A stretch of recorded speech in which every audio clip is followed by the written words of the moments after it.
These high school boys and girls are having a hop at the local soda fountain. Innocently, they dance. Innocent of a new and deadly menace lurking behind closed doors. Marijuana, the burning weed with its roots in hell. In this film, you will see the ease with which this vicious plant can be grown in your neighbor's yard, rolled into harmless-looking cigarettes, hidden in an innocent shoe or watch case. In this startling film, you will see dopesters lure children to destruction. We're going over to Joe's place. Why don't you come along? We have a date to play a set of doubles. Oh, you can play anytime. Come on, we'll have some laughs. Can I go along with you? Sure. Hey, I'll see you at dinner, sis. If you want a good smoke, try one of these. You will meet Bill, who once took pride in his strong will as he takes the first step toward enslavement. Of course, if you're afraid. Smoking the soul-destroying reefer, they find a moment's pleasure, but at a terrible price. Debauchery, violence, murder, suicide.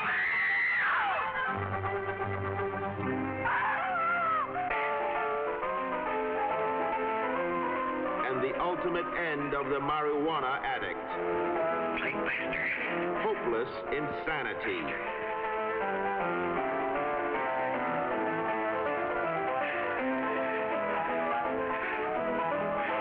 See this important film now,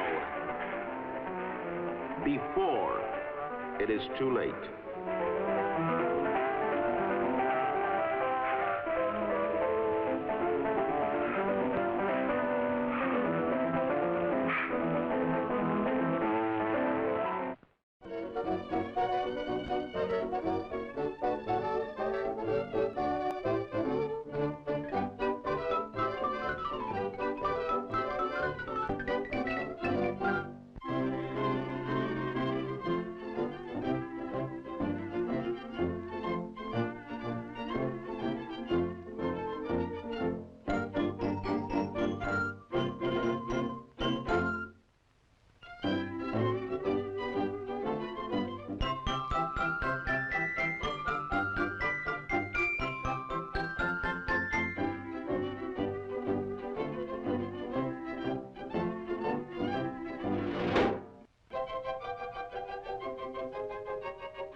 Ay, ay, ay, ay, ay.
sings like a little bird.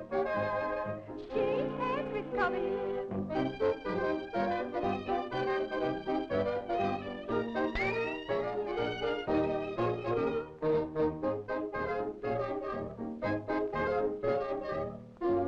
At last, poor Yorick, I knew him well.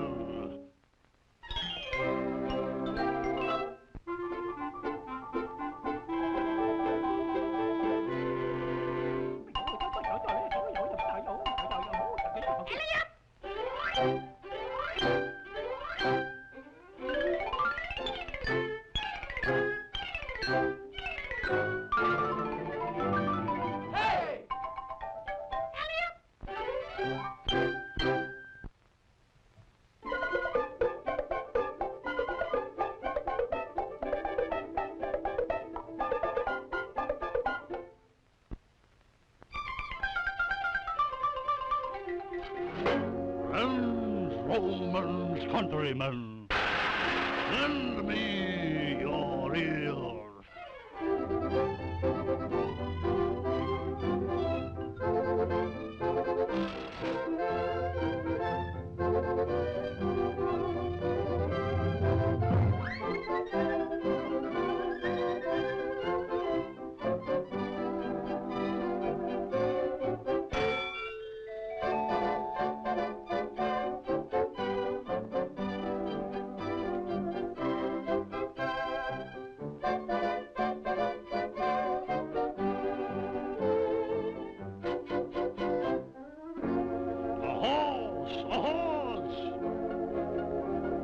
Kingdom for the horse!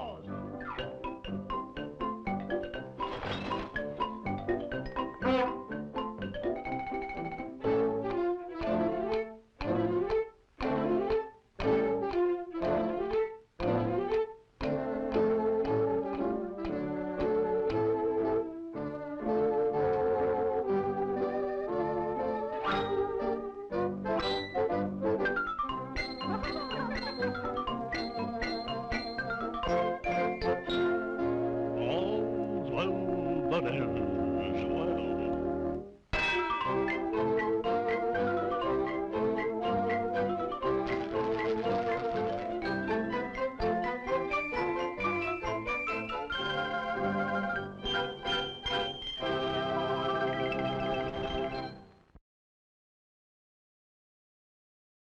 My car for? What is he looking for? We're looking for a guy that's been peddling dope to school kids. I'm going to take you on a sleigh ride with some snowbirds. Sleigh ride? Snowbirds? In the summer? Gosh, you are tough. Yes, Frank. Sleigh ride. Snowbird. This is the gutter slang of the cocaine fiends. Say, I know a fella that can put you in a show right away. In this film, you will meet Jane Bradford. What's the matter, got a headache? She's a young and innocent cocktail waitress. Jane Bradford is about to lose that innocence. I got the grandest headache medicine in the world. Yes, Jane. Headache medicine. Why, that's marvelous. I feel better already. This is the startling expose of youngsters sucked into the white powder whirlpool. You mean I've been taking dope? Yeah, dope. Cocaine. The kids get them. Once enslaved, its victims sink ever deeper into a quagmire of moral decay. Haven't you any pride or decency left? You used to be sweet and clean. I gotta have dope. I'm a hophead. Jane. No, not Jane. I'm Lil. A gangster's discarded moll. You will thrill to the action-packed finale of this document on Youth Gone Bad. Everybody dance.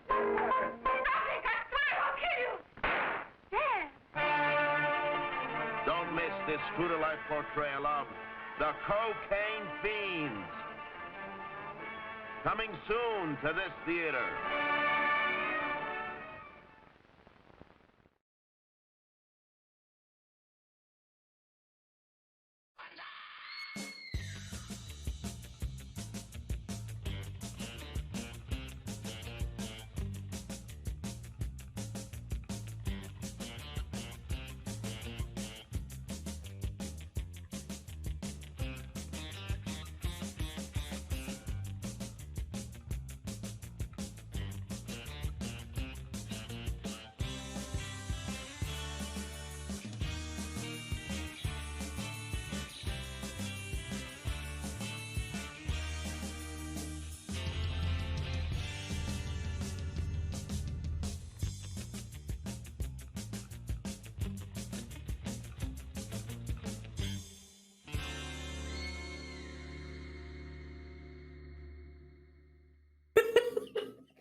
Good evening, goblins and ghouls, and welcome to the Friday Night Scream Stream. I'm your host, Spakenstein, joined as always by my very good friends, Mr. Evan Sink. Good evening. And Mr. Fresh Rogan.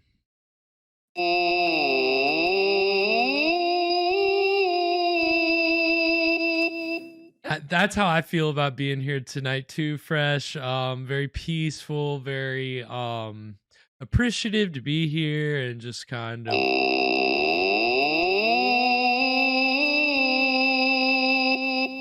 basking in that Friday night glow that we bring to you every Friday night at 9 p.m. with our offering of public domain horror. And we have a doozy lined up for you this evening.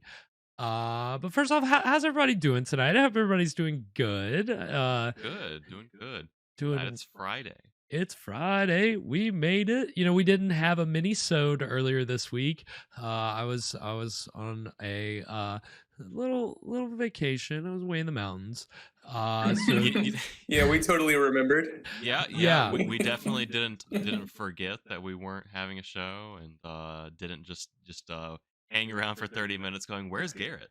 Right. Yeah, I heard I heard that y'all were really super prepared, and I had no service, so well, we had fun. We kept it on brand. We watched some vintage commercials.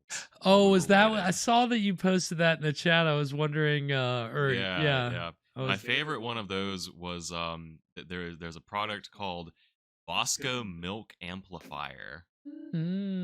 Which is basically just a Nesquik. Yes. Right. But that's a crazy name for it because I've certainly heard of Bosco chocolate syrup, but I've never heard it called Milk Amplifier. Milk Amplifier? Like, I guess that's kind of true, but my other favorite. They made it sound so healthy. Yeah, that was my favorite part of the commercial. Was they were trying to peg it as being healthy because it has vitamin D, and it says that it'll give your kids energy. But of course it will. It's full of probably sugar. Does Chocolate. Probably does. I love when you could call chocolate healthy. Healthy, right? Well, all the minerals and nutrients that are in the it comes from the jungle. From the jungle, it's healthy. Yeah, it's got to be healthy, right? Of course. Like rubber comes from a tree, so it must be good. Okay. I got you.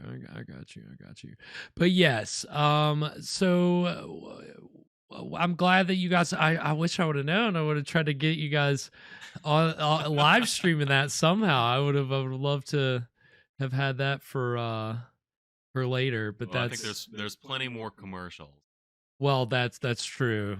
So we'll have to do that one night. I mean, I imagine there's going to be a season of our mini-sodes where all we're doing is just like watching whatever random public domain stuff that we can find.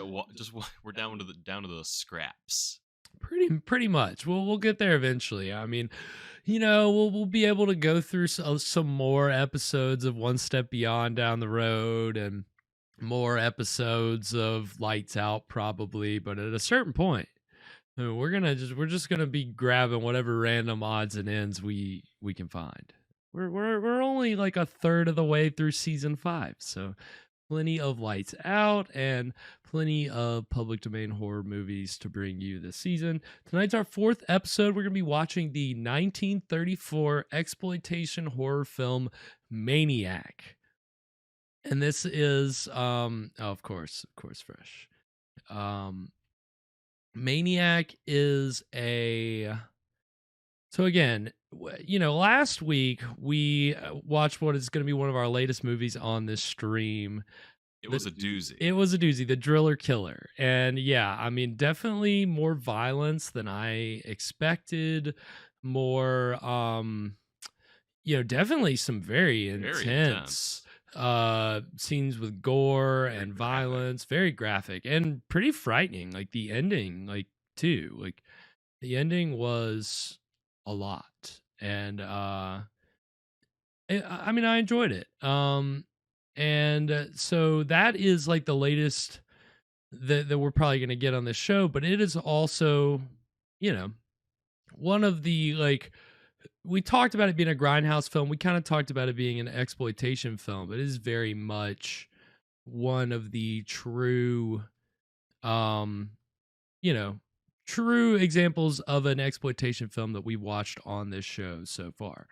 But the thing is, it's not like exploitation films started becoming a thing in the 50s or 60s or 70s. Exploitation films were always a thing since people started making movies. There were always things that always looking for someone to exploit.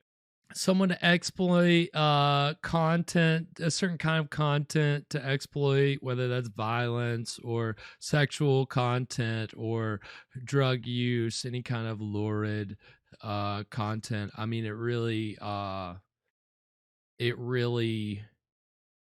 didn't just start, after World War II. It had been going on since films were made, but definitely after the advent of sound. And one thing that we've talked about before in previous episodes, the production code really kind of made a home for exploitation films and for filmmakers who said, I want to be outside the code. So this is an exploitation film, and we'll get in more later, like why, how, all the crazy things about it. But it is directed by a guy named Dwain Esper, and it was written by his wife, Hildegarde Stadie. And it's actually a loose Edgar Allan Poe adaptation. Yeah, that's the thing. It's an exploitation film, and it's kind of going over. It's kind of talking about different forms of madness, different like it's kind of an educational film in the sense that it mixes in all of these like inner titles, like defining different diseases and different like mental defects. So this is the movie that they show you in psychiatry school.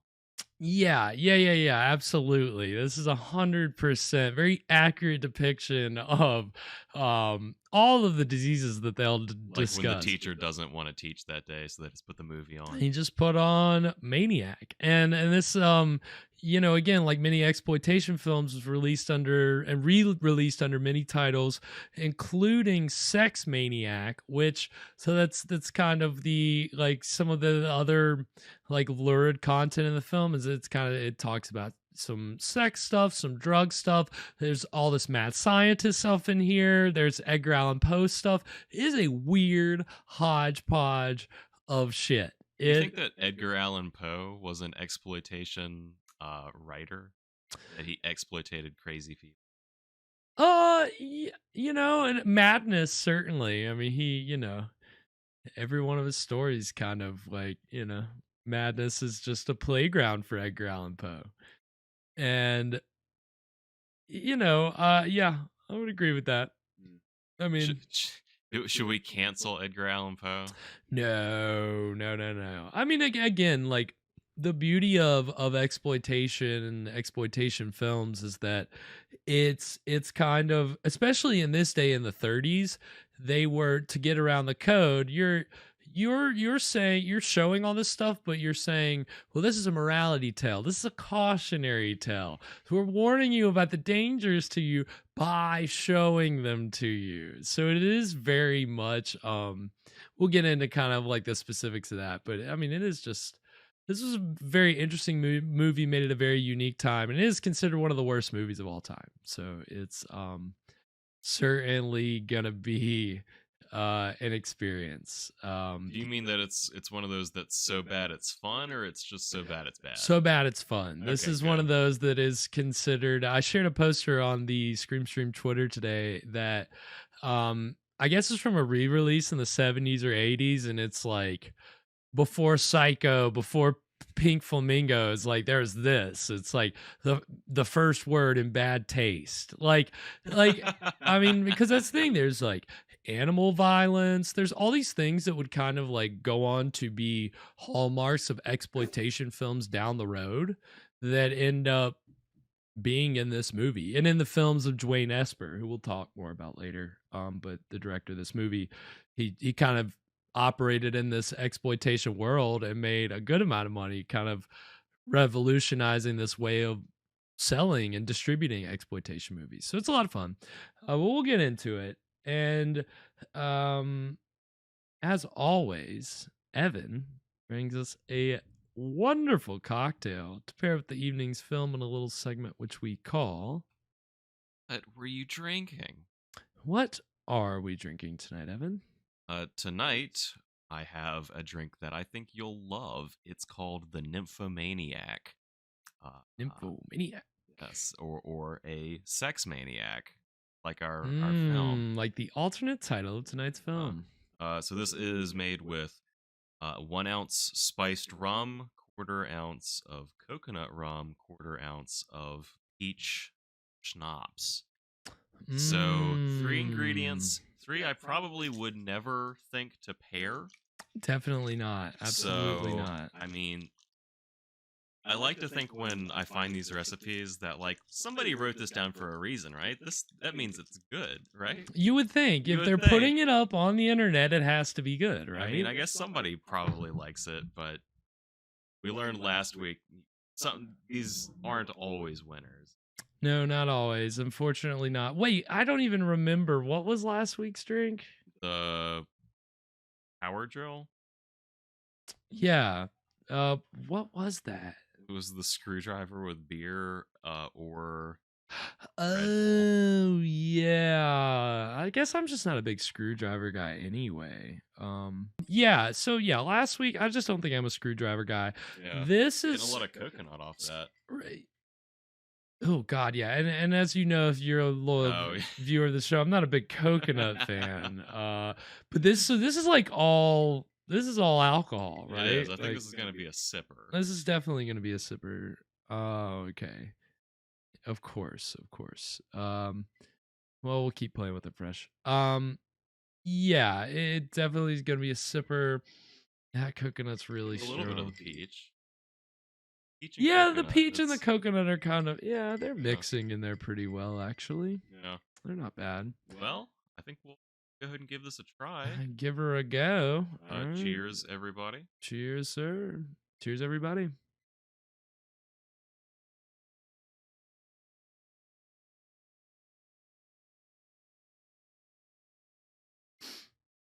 Not bad.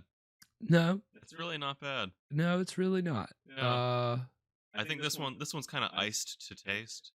Definitely iced to taste, without a doubt. Without a doubt. It does help. Yeah, it's got an interesting flavor. It's really not bad. That coconut really isn't too bad. Yeah. I don't think it's as strong as I was afraid that it was going to be. So, yeah, I mean, so far, pretty good. All right, but we'll be sipping on that. Sipping on it. Hopefully, it doesn't drive us insane or turn us into nymphomaniacs. Certainly, any of these cocktails we drink, we run the risk of turning into a monster. It turns out these 3 random liquors are an aphrodisiac when mixed together. Yeah, that would be that would be unfortunate. It's a different kind of stream. It's a you better different look kind out. of scream stream. Scream stream after. Well, we're always after dark, but. A different kind of after dark. After dark. So yeah, that's the nymphomaniac. Isn't after dark just daytime? Right. Okay. Yep. That's what we have to start doing. Yeah, we're gonna have to start doing all our most subversive content during the day. I like the sound of that. 7 a.m. after dark. 7 a.m. bright and early. We're coming at you for that commute stream. Ooh, yeah. Well, then we're just turning. Then we literally are a morning radio show at that point. After that, we're just kind of we're stuck in that box. We've dug our graves at that point. We're going all the way back here with this movie. This movie that we're watching tonight is almost 90 years old. I believe it's 89 years old.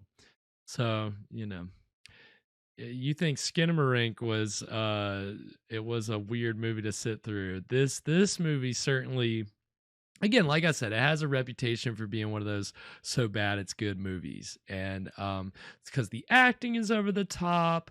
There's definitely some intense violence. I'll go ahead and warn our, general audience out there, viewer discretion advised, there is nudity. Yeah, which again, Hey. this is 1934, so it's kind of, and it's an American film. But the guy who produced and directed it, Dwain Esper, was very much on the outside of the Hollywood system, as all exploitation filmmakers usually are. Every once in a while, a studio would make an exploitation film, but for the most part, the mainstream Hollywood wasn't doing a lot of full frontal.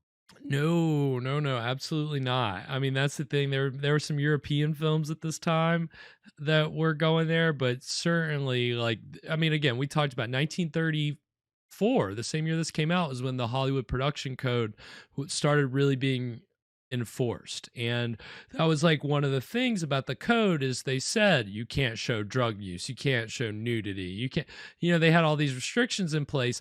But one of the other things that the code says was if your film has an educational purpose, then that's separate from these standards for Hollywood movies, that you're allowed to show some of this titillating content if it is geared toward a more educational purpose. And so there's a loophole. So there was basically a loophole, and Dwain Esper 100% took advantage of that loophole. Because he realized that you could promote the educational aspects of the film, and this is a cautionary tale about the dangers of blah blah blah, and he'd make films about premarital sex and venereal disease and all warning against all these things. And that was that was kind of your permission to be able to show those things, because again, movies didn't necessarily have First Amendment protection at this time. So if you wanted to show these things, you had to really put a kind of a spin on it, and Dwain Esper did. And so is tonight's movie educational? So again, like I said, this movie, it's called Maniac, and it has all these intertitles about different forms of mental diseases. So that's how he got around the code, was by putting up inner titles. Putting up inner titles, and also the way that he would distribute these movies they do this thing called roadshow presentation, where he'd take a print of the movie from town to town to town, and it would be basically like a live show where there would be lectures paired with the movie, right? So it was kind of like you were joking earlier, the teacher, oh, I don't want to, it was very much kind of presented as this educational thing in the way that they were presenting it. It wasn't oh, we're showing this in the mainstream movie theater where we're showing fucking Betty Davis movies and Universal horror movies. This is being shown in a special venue with it's a limited engagement. It's adults only. No one under 16 is admitted. So is the audience taking this at face value, or are they at this time? How is the audience taking this this film? I think it was both. It was kind of all. It was, some were outraged and some were genuinely interested, and some people just like subversive things and just wanted to see it because it was dangerous. But that was kind of how these exploitation filmmakers, and especially Dwain Esper, operated. It was this idea of you're going to welcome controversy because it's basically free promotion, right? If people are outraged, that's going to spread the word about your movie. People are going to come whether they're outraged or not, right? No such thing as bad press. No such thing as bad press. That's how these exploitation filmmakers have always operated. And definitely in the 30s, it was their way of getting around the very strict production code. And so, Dwain Esper made all kinds of ridiculous movies, and he didn't make Reefer Madness, but he distributed it later under that title. It was originally called Tell Your Children, And then he gave it the title, the more sensational title, Reefer Madness, and did the same kind of roadshow thing. But he had a film called Sex Madness. He had a film called Marijuana with an H instead of a J. How to Undress in Front of Your Husband. Which was, I watched it today. It was a short subject, and it's not really, I mean, it's kind of more satirical. It's kind of more funny, and it's not necessarily like not an instructional guy. I mean, it kind of plays that way, but in a goofy way. Like, it's showing two different women and how they're undressing, like the do's and don'ts. But it's like one is kind of very like kind of more proper, but also kind of like salacious, and then the other one is very like really make fun of this woman, like. They're About a Goofus and Gallant bit. Yeah, exactly. And they're just it's very sexist, and the whole thing is sexist. It's like, wives, you gotta do this for your husbands, and it's just insane. And I thought about showing it tonight because it's a short movie tonight. It's only 50 minutes, so I thought about, well, maybe throw this in there too, just to give everybody a full idea of what the kind of stuff Dwain Esper was doing. So that's a little bit of just kind of the idea of exploitation films at this time. So just to kind of prep you guys for how wild this movie is about to be. Anything before we get into it tonight, boys? Any last words? Any last words? Would you say that this is gonna be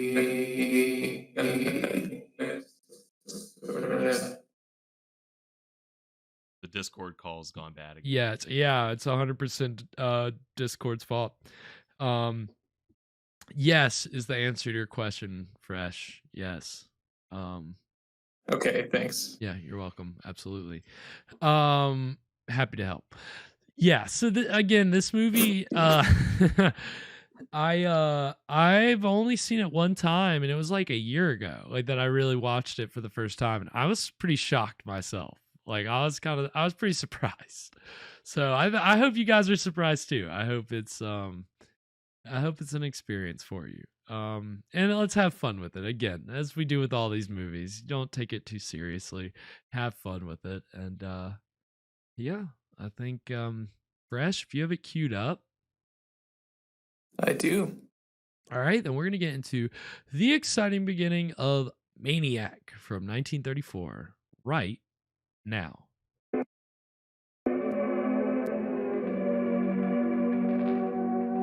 Yeah, that's obviously not the original title card. Yeah, you can tell because there was all the grain and squiggles are.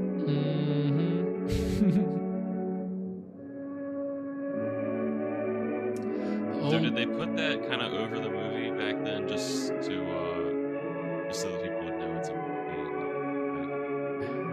Yes. Yeah. I mean.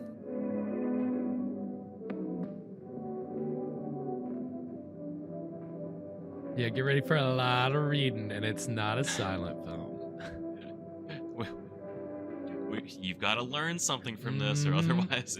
Educational. There will be a test on this at the end. I hope you boys are ready. This is like the fair use loopholes. Garrett. Yeah. Come at me, Fresh. Right.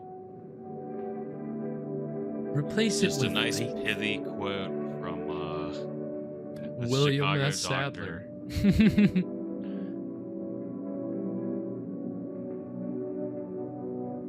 Yeah, the Chicago Crime Commission. I'm sure they're very not corrupt. Absolutely not. All of them. They're suffering. All suffering from a 100% mental illness rate among the criminal population.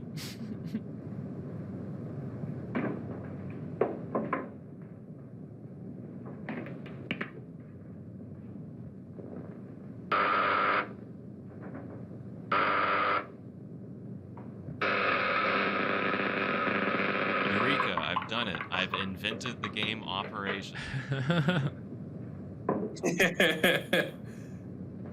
I just had to figure out how to make this look like a patient. I've got to figure out how to make this nose glow. Tonight, my dear Maxwell, I'm ready to try my experiment on a human. Yes? In the morgue, You're making me nervous, there is Doctor. a lethal gas suicide. An ideal specimen.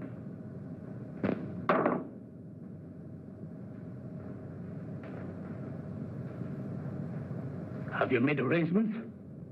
No. You know, No. I do not work under prying eyes. You will find a way for me to work without detection. It is your chance to show me your gratitude for my generosity and protection. Your gratitude.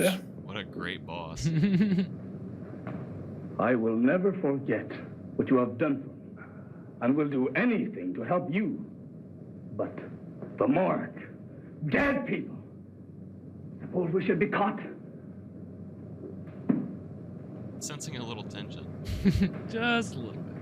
How many times have you told me of your impersonations?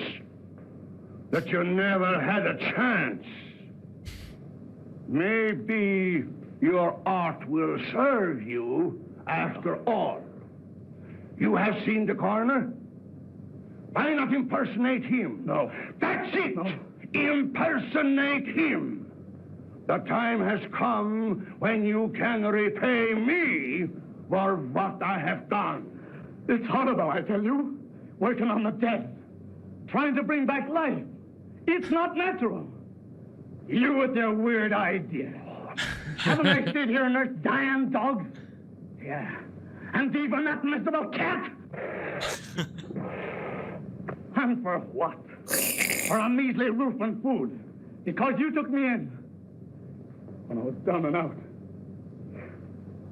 Once a ham. This guy's a lab assistant and an impersonator. A vaudeville ham. Wow, what a man of many talents. An actor?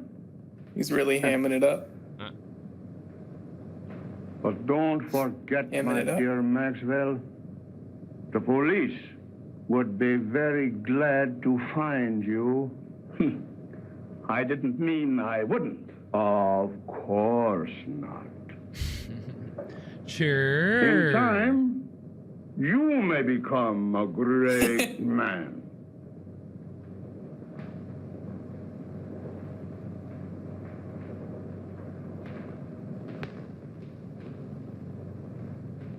Yes, this criminal vaudevillian is a doctor's assistant, and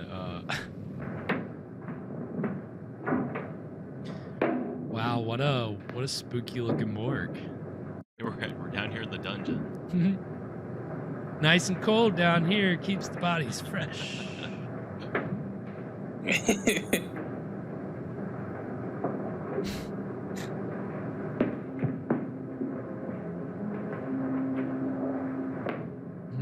Nope. Not the one I'm looking for. He looks like Dr. Zorko. Yeah, he does. This is the one. Here. It's his invisibility belt. Yeah, he does. It would be perfect for this. File number 26941. Maria Altura, 24, suicide. Carbon monoxide gas, not claimed. Uh-oh. Is he deducing this out of nothing? Or does he already know? I guess he's got the file. It's talking to ghosts. What do you think? How did you die? But that's not what this movie is about, so they're just gonna gloss over. Not important. It was in the book. You had to read the book. This freaking turned into Reanimator, I think. We'll have to work fast.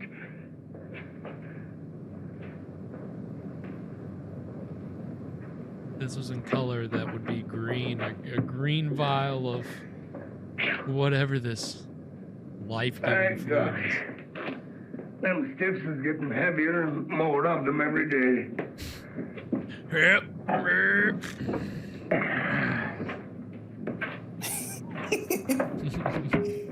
Between the gangsters and the auto drivers, we don't need another war to carry off the population. You didn't even mention suicides. They even got the coroner working overtime. Who let this ogre in the doctor's dungeon? Say, did you see the beaut that come in today? Did I? Oh my God. She's the one that has the coroner doing the night work.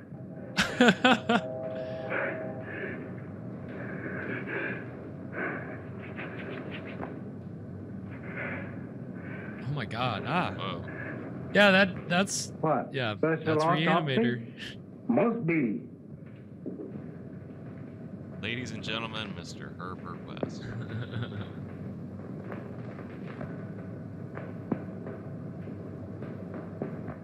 I wonder who that old Santa Claus is. I must get her out of here. She must have oxygen. There's no oxygen in there?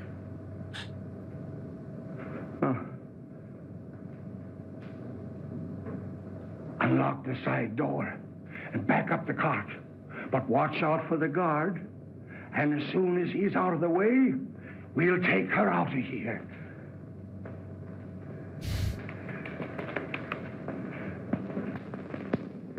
Do you think those other two assistants were also vaudeville actors? Yep. Everybody was in vaudeville back in the day. Yes. And it sure has me puzzled. Everyone's in the same Why, town. I thought I took it. I'd have sworn it was the coroner himself.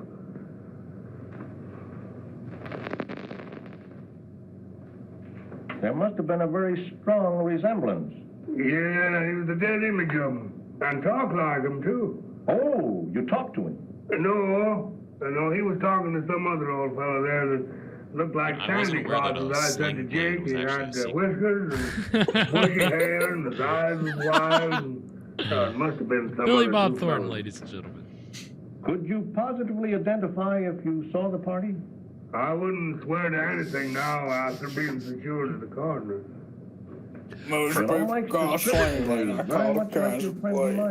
French fried taters. Tell me, have you seen him of late?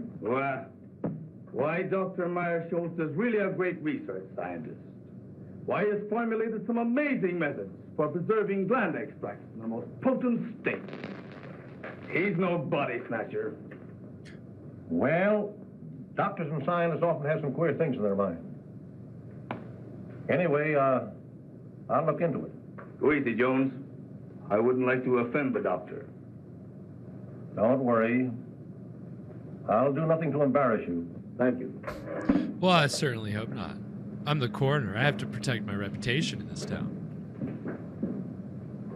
Who will they bring their dead bodies to if they're all terrified they're going to get snatched? I'm important. People are dying to come see me. See if you have anything there on Don Maxwell. Beautiful. Last heard from in this city.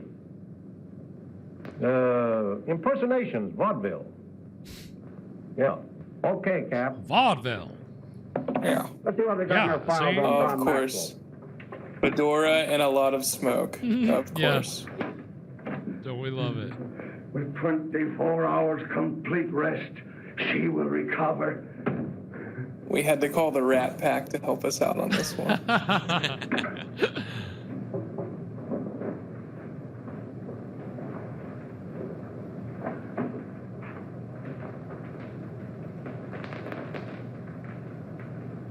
Think of it.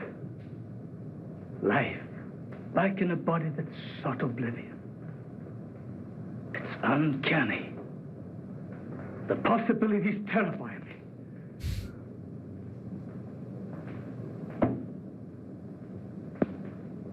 But not one word out. This is but a step. Cases like this has the element of doubt. What I want is a victim with a shattered heart. Yes, a heart. A heart. That I can replace with this beating thing I have forced life back into. You will get me such a victim, Maxwell. Dang. It will be my supreme accomplishment. 2 bodies. Get me another body. Not from the morgue. Give me another body. Ha ha ha ha ha.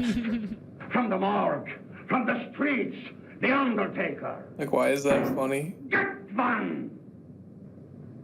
The end will justify the means. Yeah, somebody's been reading Machiavelli. The Undertaker, around the corner. That gangster shot today. Just the thing. Just the thing. I know just where to get a body. This is fucking creepy. What the fuck is this? What the hell is he crawling in or something? He's doing a Half-Life 3 or Half-Life 2. Sorry, there's not a 3. Yeah. Yeah.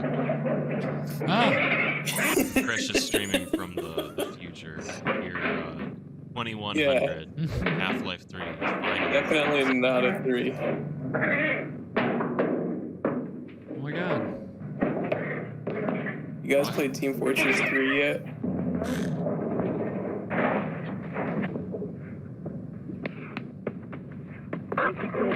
Oh my god, why are all these animals fighting? What is happening? Jesus. He's all the best animal fights. It's okay. It's educational. Exactly. That's how they get away with showing animal violence. Where is it? I couldn't get it.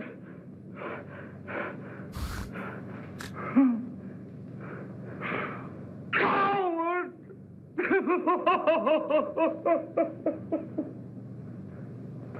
Oh, you fool! You have failed me in the greatest moment of my life! Ah, you unzip me. Ah. Ah.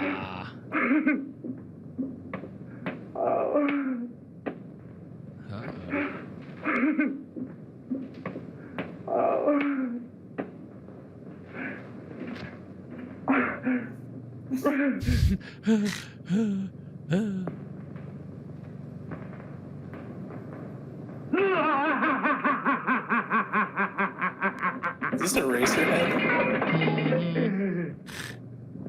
He's got the hair. Yeah, he does have the eraser head hair. And everything is very unsettling. You know my powers. You have worked with me. You have faith in me. Here, take this. Take it and take your life, and I will give it back to you. My living heart shall beat in your my body and will live again. Only think of it. You will live. You will live.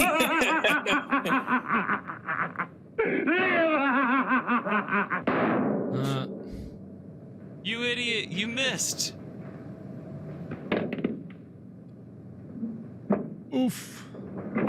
Nice. Way to catch yourself there. Quick. Now quick. Put the heart in him. Here we go. Great. Both because it constitutes the highest percentage of Fun fact. recovery is extremely rare. The most important psychos, these are the most important because they suck the most. Does this guy have dementia? I guess that's what this is implying. That he's had some kind of mental break. And that is going to take us to our first break. So we've got 2 bodies? 2 bodies? Yes, we do. Well, one is alive. You know, the formula seems to seems to have worked, or it's in the process of working. And yeah, now the doctor is he dead. So you know, so we'll see where the experiments go from here. Now the doctor, he dead. He dead.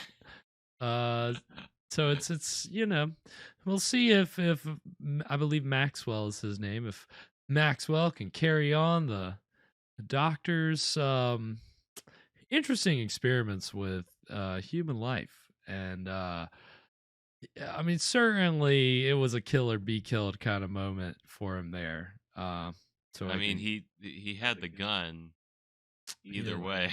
He did. He kind of definitely had the upper hand. The doctor should have been a little smarter on that one. You'd think a man with a PhD would be a little smarter than to give them the demented vaudevillian a gun, but what are you gonna do? Yes, it's the first third of Maniac. What do we think so far? It's this is great. This is the best movie ever made. I liked the mad scientist guy. How over the top he was. Right. Yeah. I mean, it was definitely the definition of a mad scientist. Definitely, probably one of the craziest mad scientists up to that point. Just in terms of the maniacal laughter. He's really hamming it up. I feel like most of the time, if we see a mad scientist, like even when Lugosi was being Doctor's, he's being zany, but he's not being so arch. Yeah, he's not necessarily one note crazy. He's kind of like got a little bit of depth, got a little bit of layers, you can have a little sympathy for some of those mad scientists. But yeah, not I think Dr.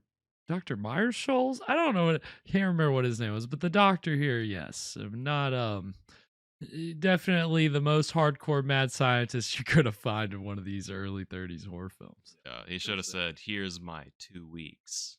Yeah, he really should have. The assistant, yeah. Before he got put in that situation, he should have just called it when the doctor wanted him to impersonate the morgue operator. But it worked. This is why we need unions. Mm-hmm. Yep, that's true. Mad scientist assistants. See, he could have said, "Shooting myself in the head is not a part of my union contract, so technically you can't make me do it." Not in my job description. Yeah, the laws govern the union laws governing mad scientist assistants, otherwise known as the Igor rules, really strict about what the mad scientists can actually ask of their assistants. So certainly I think the doctor here crossed some lines. So I think obviously what the assistant did was justified, but how's he going to get himself out of this little jam? You think his vaudevillian skills of impersonation might come in handy, perhaps? Gee, I wonder I wonder. We'll find out. we will see. It will certainly... It's just going to keep getting crazy. Great. It's going to keep spiraling out of control. And yeah, so, I mean, but you can kind of see...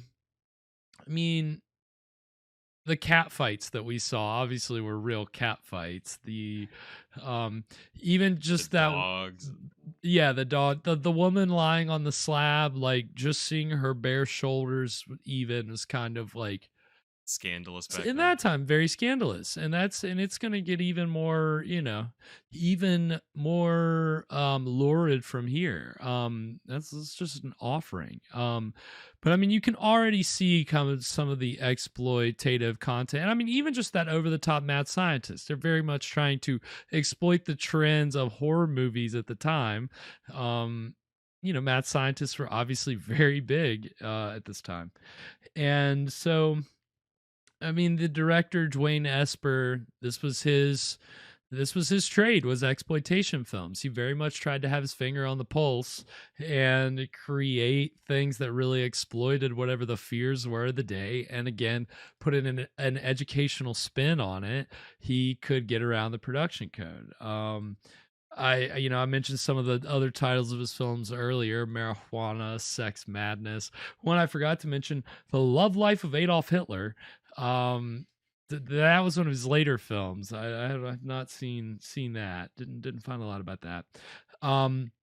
And of course, he was one of the people who later reissued Freaks and Reefer Madness, and like he had a really good sense of how to take exploitation content and make a buck off of it, whether you are changing the titles or you're sensationalizing the scandalous like aspects of it. And I mean, isn't that kind of the point of exploitation? 100%. To just take somebody's like misfortune or whatever and turn it into money. Essentially, yeah. And that was really kind of, there were a lot of films that necessarily at the time were being exploitative without even knowing they were being exploitative. But then you had films and filmmakers like Dwain Esper who very much, they knew exactly what they were doing. I mean, there's another guy named Kroger Babb who like very much like did the same kind of thing. Like I can't remember if he was the one who made this. There was a film called, I think I talked about it the other week, a film called Mom and Dad, and they show live birth in it, right? Like, I think you mentioned that. Yeah, the whole or again, they're films that show like, like things about venereal disease. I mean, things that really are intense, but it's like it's this whole idea of, well, we're educating, and as long as it has this conservative moral viewpoint on it, you're going to get around the censorship rules, right? And that was how they were able to skirt the code. And so Dwain Esper, I mean, he went around and he would, I mean, we've talked about the promotional techniques for these films, and he, Esper very much had his finger on the pulse. He did a movie, one of the trailers we'll see during the break, called Narcotic. And one of the gimmicks that they did for it, like as he'd go around with the movie to like different venues, he ended up purchasing the mummified corpse of a bank robber named Elmer McCurdy, who had been this like wait, hang on a second. The mummified corpse of a bank robber? What did they get locked in the vault? It was a sideshow attraction. I think he ended up. How old is this bank robber? I'm not sure. Who mummified him? After he died, he robbed the first bank ever made in the world. This was in like Egyptian the bank. early like 1900s, 1910s, something like that. I mean, this was a thing that like would kind of happen with sideshow attractions, is they would like in some cases actually have the corpse of a person that would be taken on the road and like shown as a sideshow attraction. Sometimes it'd be thing like obviously a very famous sideshow attraction was Bonnie and Clyde's car, right? Or like Ed Gein's truck. Right? Like you have mementos of people that they'd show at sideshow attractions, but sometimes in a very rare case, you actually have the mummified corpse of a guy. So Dwain Esper bought it, and they would put it up in the lobby of wherever they were showing Narcotic and say that it was the body of a dope fiend. And the reason that his skin and everything looked like that was because of the effects of the drugs that he was taking, right?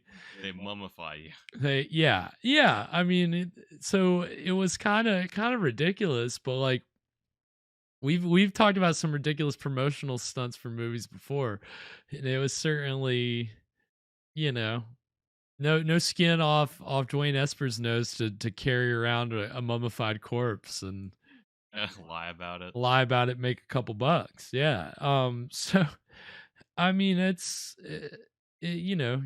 it's kind of insane, and I read that later on, so the corpse got bought by some other people, and then the 70s TV show The $6 Million Man was filming at some like carnival or some like boardwalk or some attraction, and that like one of the prop guys thought it was like a prop and was moving it, and then like the arm came off and there's like muscle tissue and all this stuff.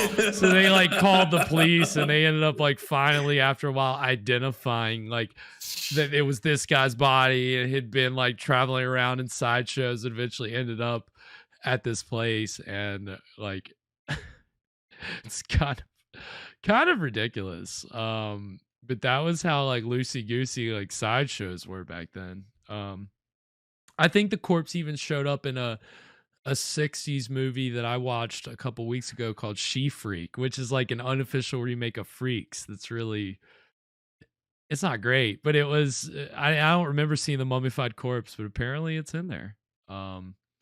So yeah, that's one of the great promotional gimmicks that I've come across so far. So I thought you guys would appreciate that. Yeah, I mean, hauling a corpse around that's pretty up there. Yeah. For promoting your movie. Yeah, it'll get butts and seats, man, without a doubt. So yeah, so that's one trailer we're gonna see. The other trailer we're gonna see is for his movie Marijuana. With an H. Yeah, with an H. If you saw the two trailers that we watched before the during the pre-roll, those are not Dwain Esper films, but they're very much the same. They're anti-drug films, right?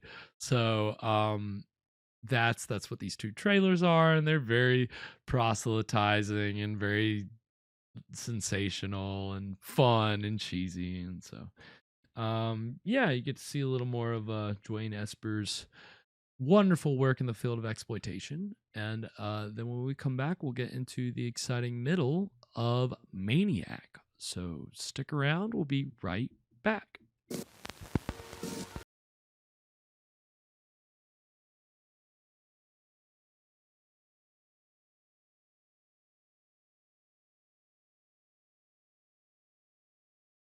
Why didn't you tell me before, so I wouldn't have depended on you? How did I know my connection was going to be knocked off? If I don't get a pop right away, I'll go nuts.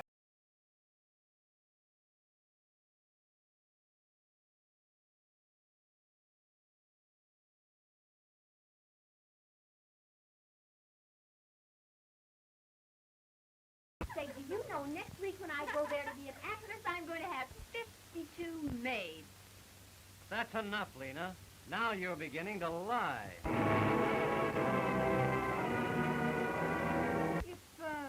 If I give you a cigar, would you promise to smoke it in some part of the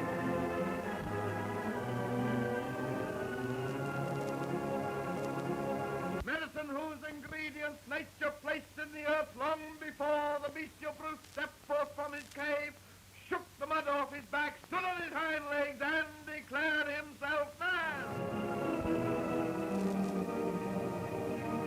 Hey, Gay!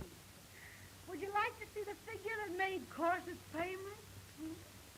That tiger fat, Doc, is only good for one thing.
We never gave her the sympathy and understanding she wanted. And now? I never realized, Mother. I'll do everything I can to find her and bring her home.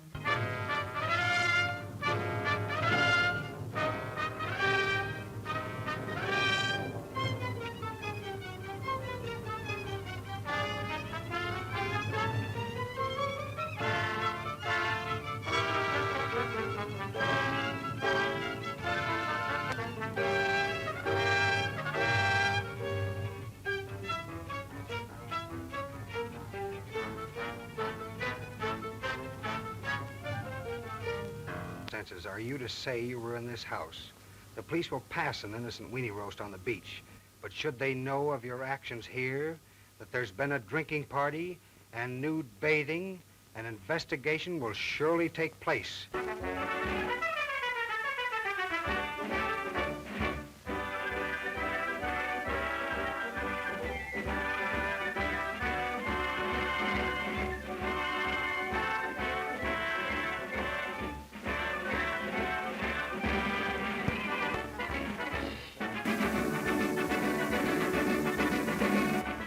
And we are back. So those are the trailers for two Dwain Esper films, Narcotic and Marijuana. Notice hard on the H there. So that's how Hank Hill would say marijuana. That is how Hank, yes, marijuana. Yeah, that's 100% how Hank Hill says it. It's, yeah, I mean, I don't know when the spelling finally got around to putting that. They realized, well, you know, when people are smoking J's, then the way to spell it is you got to put a J in there, and that makes sense. So I'm glad that they eventually made the switch down the. Thank you, Fresh. I should have given you the space there for that. That was great.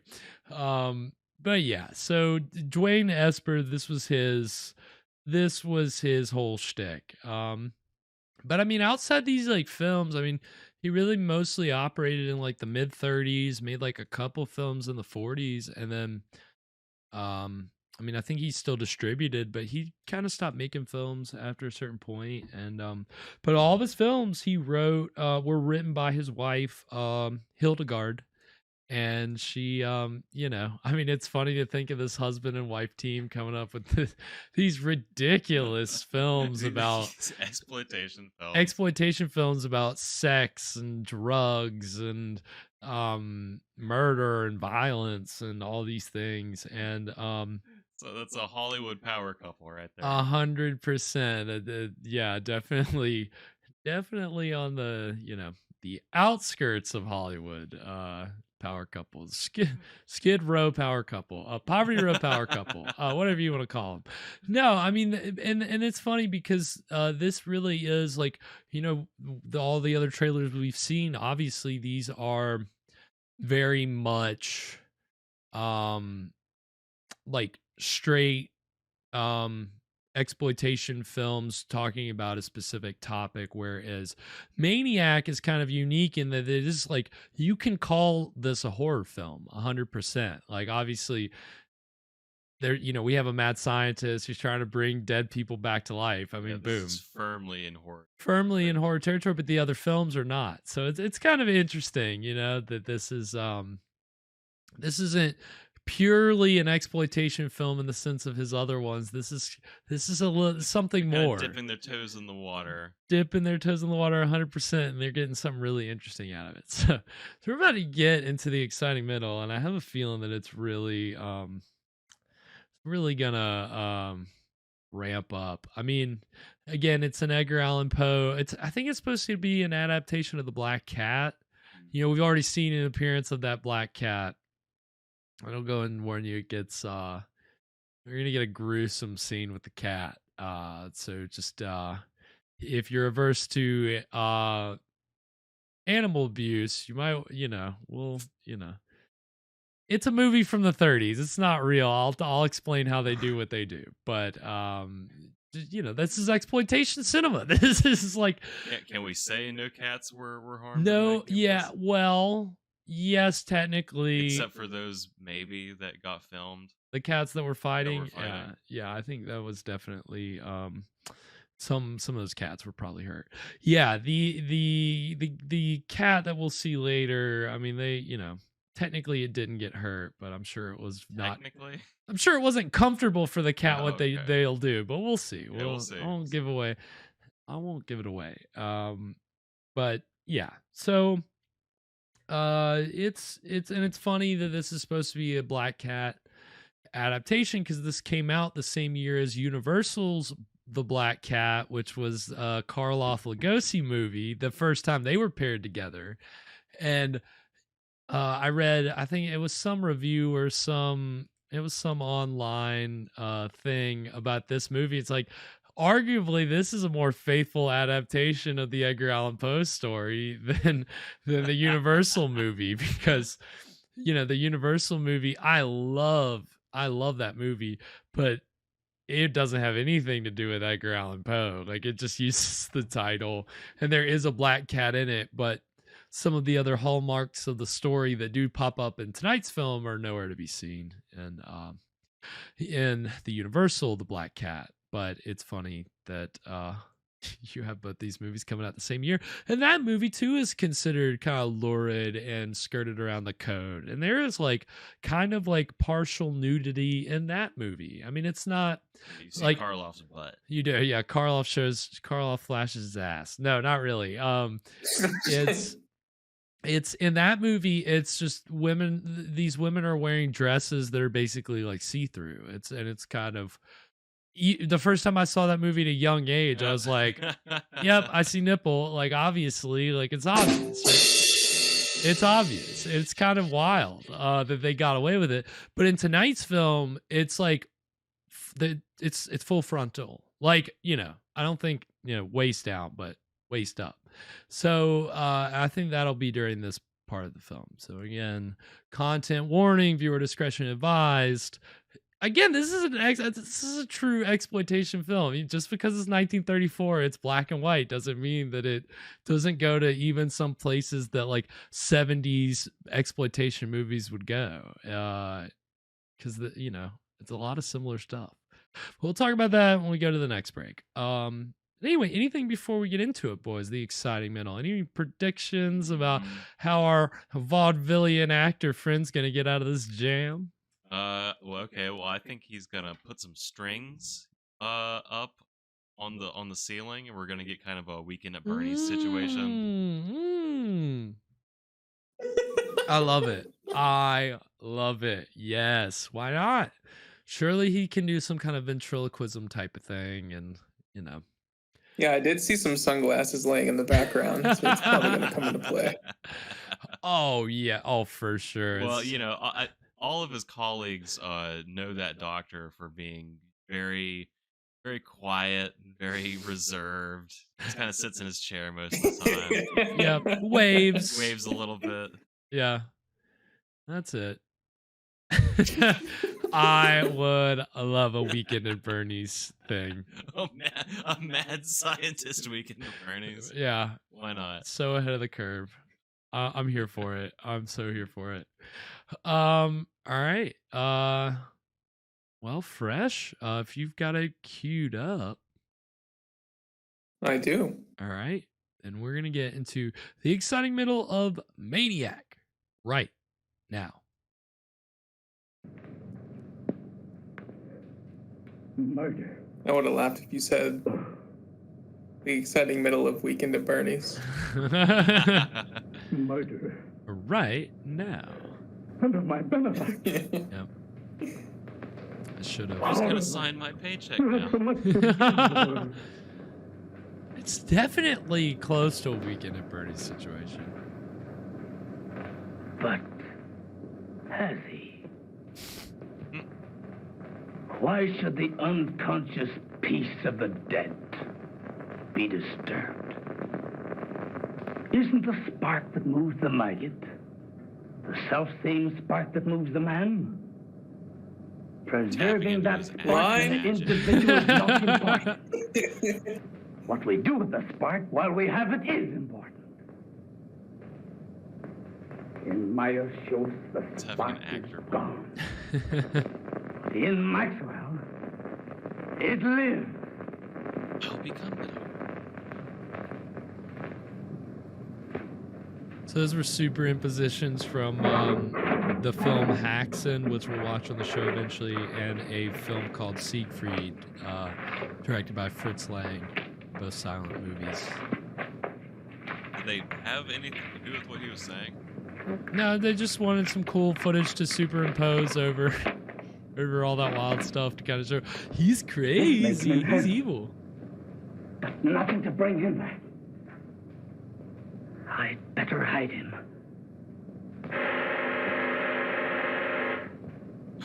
Uh-oh.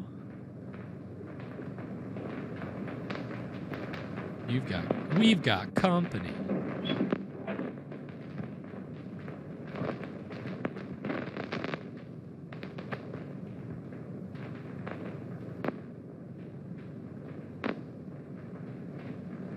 Is he about to do like a Mrs. Doubtfire thing? Dr. Meirschultz, please. Yep. Why, he isn't here. How terrible. It's so very urgent. Will you tell him that Mr. Buckley is having positively alarming hallucinations? Why, he thinks he's the orangutan murderer in Poe's Murder of the Rue Morgue. Tell the doctor Rue Morgue I too, must have yeah. some definite help. I'll go get him and Name bring drop. him in. No, don't do that.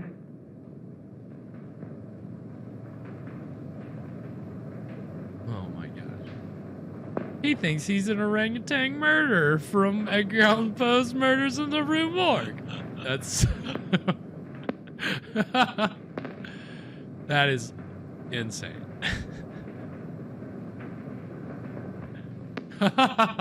Oh, my trusty makeup kit. Meirschultz would be missed.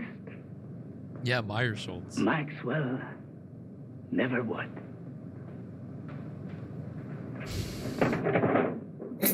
Yep. He's gonna walk out and go, hello!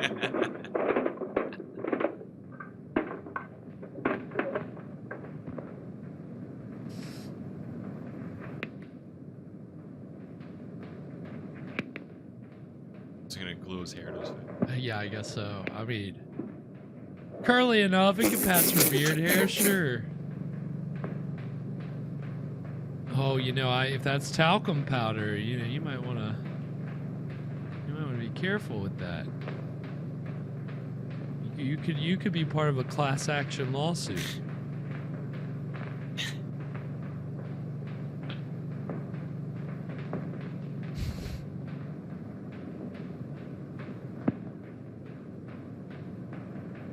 So is this gonna fool anybody? I mean, damn.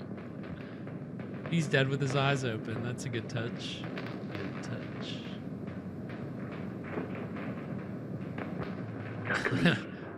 He got blood coming out of his mouth? Maybe it's just his mustache. Yep, the glasses really tie the whole look together, I think. Not only do I look like Meirschultz, I am Meirschultz. I will be a great man.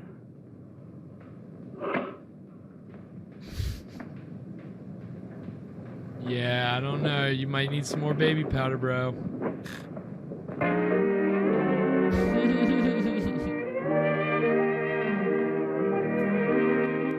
General paralysis. Oh, great. I love the condition being completely cut off.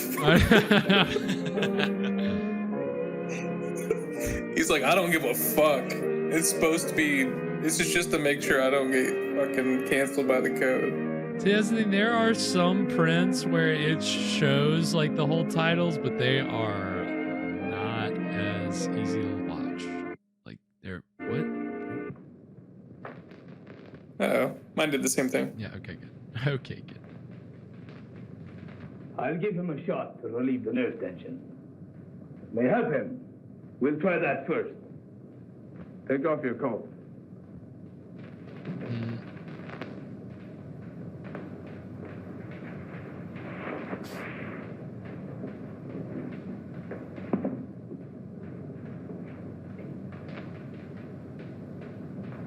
Funny, he doesn't look like an orangutan.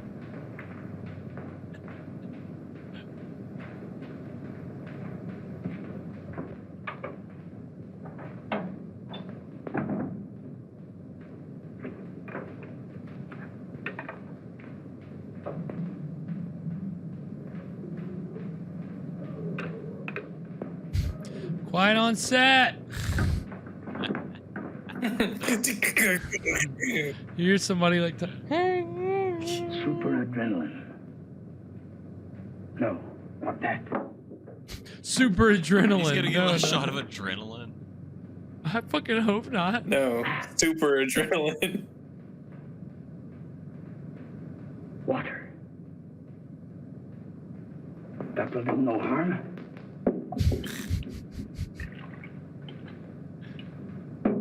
And I will be rid of them. A placebo.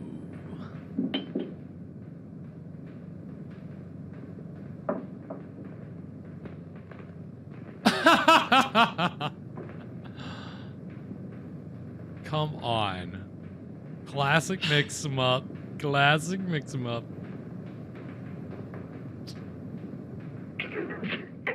Oh my god. Oh.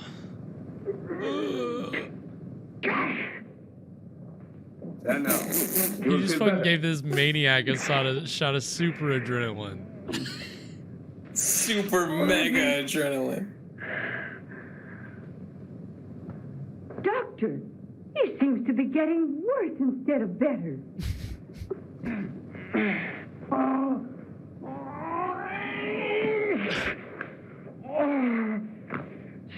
Stealing through my body. Creeping through my veins. Pouring in my blood. Oh, darts of fire in my brain. Stabbing me. Agony. I can't stand this torture. This torment. I can't stand it. I won't.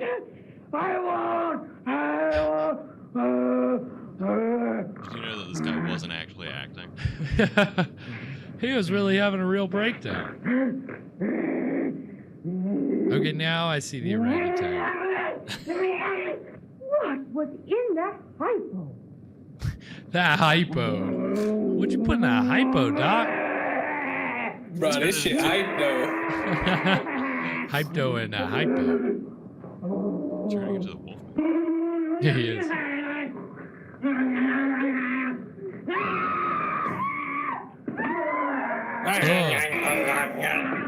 Yeah, what is he, Doodle Bob?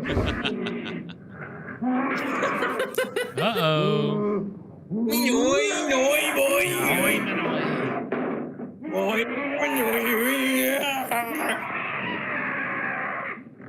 My hair. You're really yelling in my ear, dude. You gotta chill out. Joe, that's right in my fucking ear. What have you done? This looks like murder. No. Not murder.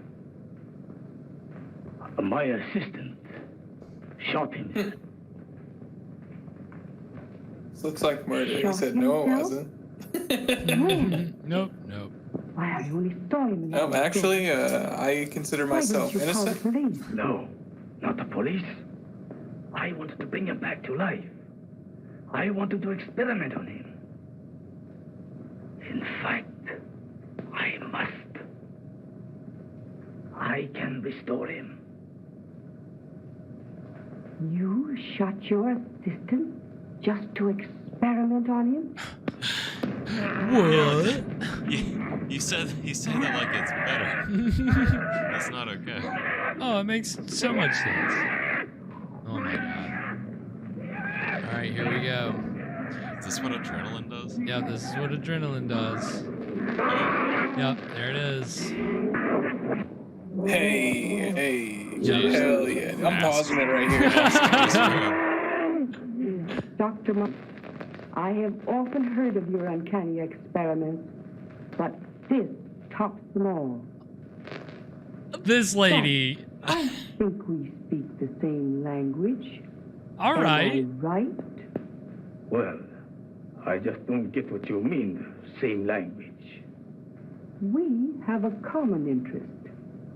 When you bring your assistant back to life, Oh, this is funny. his mind will do as you direct. You can do the same to Buckley. Then he will do as I direct. Wow. All right. Shady wife. Jesus. You can't trust these hoes, dude. That's what this movie's trying to say. Yeah, we all know why Buckley went insane. His freaking wife's, it's just, you know, enough to drive anybody wacko. But, yeah, no, S-Sync, it's very... I'm sorry. Yeah. I must bring him back.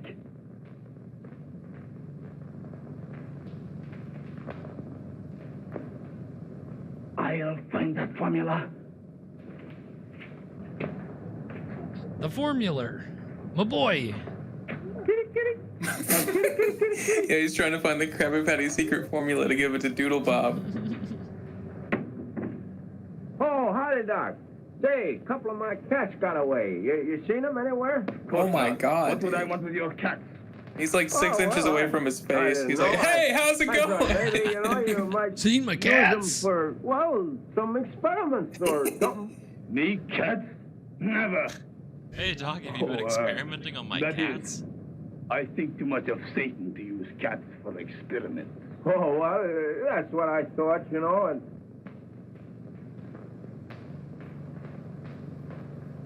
The cat got Well, knocked no off the harm jaw. meant, Doc. Well, so long. Yeah, it's classic cat behavior. Cat mischief.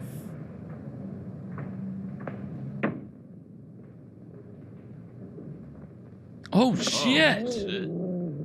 Oh yeah, here's This is another cat mischief. here's another content warning. The police will be here any minute. I must dispose of the body. I'll hide it. I'll burn it. No, I can't do that. The basement.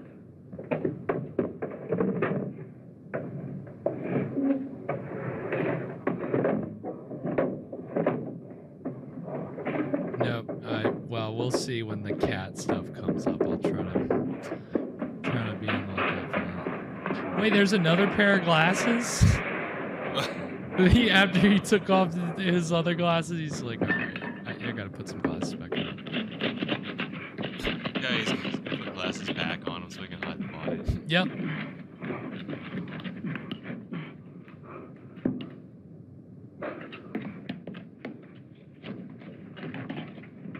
Brick by brick.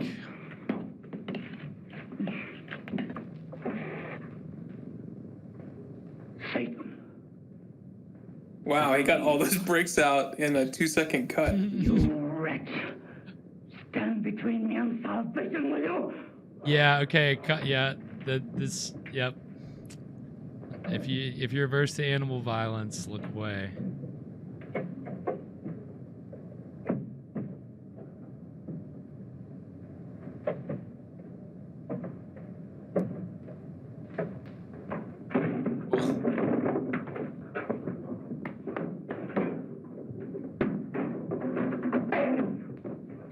Somebody threw that cat off camera. I mean, that's not funny. That's actually terrible. Shouldn't have done that. Wow. Jesus. Holy shit.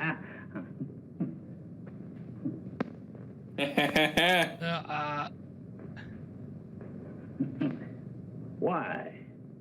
It's not unlike an oyster or a grape. But the gleam is gone. What happened to the last Mad Doctor? He, maybe he was also just in makeup the whole time. He had killed the last Doctor. I could see that. And then it drove him crazy. It's fake doctors all the way down. All right, I think that's gonna take us to the next break, I believe. So what is it? What is it with Edgar Allan Poe and putting people in walls? That was always a Poe thing. I'm not really sure. Something about the claustrophobia of being buried alive was definitely a recurring theme in Poe stories. So they used I believe that's in the Black Cat. So that's kind of where that comes in. And so to explain how they did the whole cat eyeball thing, they had a different cat for that close up that already was missing an eye. And they had a fake eye in it, and he just popped the fake eye out. So he popped out this cat's glass eye. Yeah, a cat's glass eye. So he didn't really gouge a cat's eye out, but it's certainly still fairly gruesome for 1934, especially So that's not how you get cat's eye, like the gemstone. It's the old school way, not quite as acceptable now for obvious reasons, but back in those days, certainly, We've got the synthetic gemstones now. But, right. Look, I've got back in the day. That's how you had to do it. Yeah. Mm-hmm. Yeah. You got to know somebody. He popped that thing in his mouth like a grape. It was pretty disgusting. And that shot of the eye on the ground too. I mean, even that, very visceral for 1934. So things definitely ramped up there in the second act, as you can see. Between really elevated the crazy. Yeah, 100% between the injecting a crazy man with super adrenaline.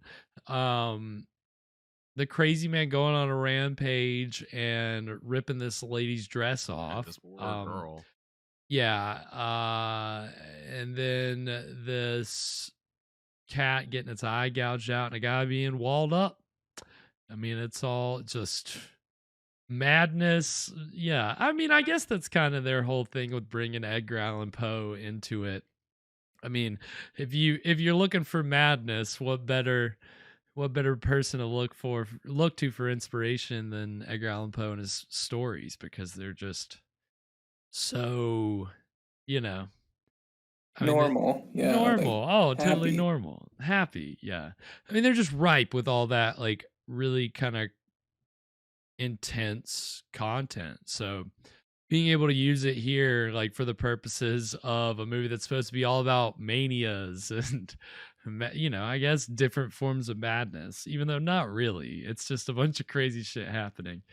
I noticed, so I don't know if this is covered in like the last third or whatever, but they haven't covered WrestleMania yet. No, well, that's a good point. I don't know if that had been worked into the psychological the DSM. Yeah, I don't know if it had been worked in quite yet. I think it took clinical WrestleMania. Took a while for them to recognize clinical WrestleMania. It could be acute as well. So you could have like severe WrestleMania.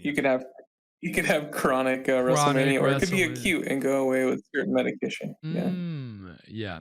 Well, certainly the field of research really opened up once they finally recognized it, and we're all certainly thankful for that. I know Fresh certainly, you wrestled with a bout of WrestleMania, and you got through it. You're here. You're still with us. I came out on the other side just fine. I had to climb a ladder and get a suitcase that was handcuffed to the top of this cage.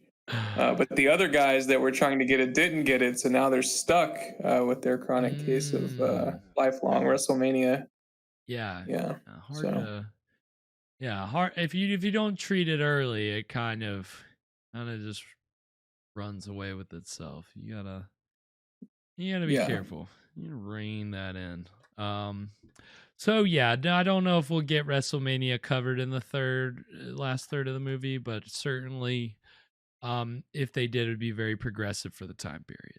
So we'll see. We'll see if they can get there. Do you think is this progressive or regressive time period? All the how graphic. That's kind of like one of the big, not necessarily arguments, but kind of one of the points about exploitation films is some people could maybe look at them and say, well, they're showing this stuff that wasn't, wasn't necessarily shown at the time. So in a way, isn't that like progressive? But certainly the and a lot of times the moral spin that they're putting on things they don't believe in. They're doing that for the sake of the code requires them to do that so they can actually show these things. So do you think the moral for tonight's story is this is why you shouldn't impersonate a doctor? Yeah, I think it certainly is a slippery slope. You could definitely get carried away, as we've seen, especially if you're an impressionable vaudevillian. I think it's probably like the most conservative thing, because like bringing dead people back to life is like the most pro-life stance you could take, I think. Oh, yeah, that's a very good point. It's like the complete opposite of abortion. It's like bringing the dead all the way back to life. You know what I'm saying? That's a good point. And then, we start talking about that. We start getting in basically you get in a Frankenstein and Mary Shelley discourse. I mean, that's this whole idea of like bringing the dead back to life and what equating that with, modern conservatism. I mean, it just kind of can get very crazy, but I mean, that's kind of the thing. Frankenstein, go to your room. I mean, you're grounded, mister.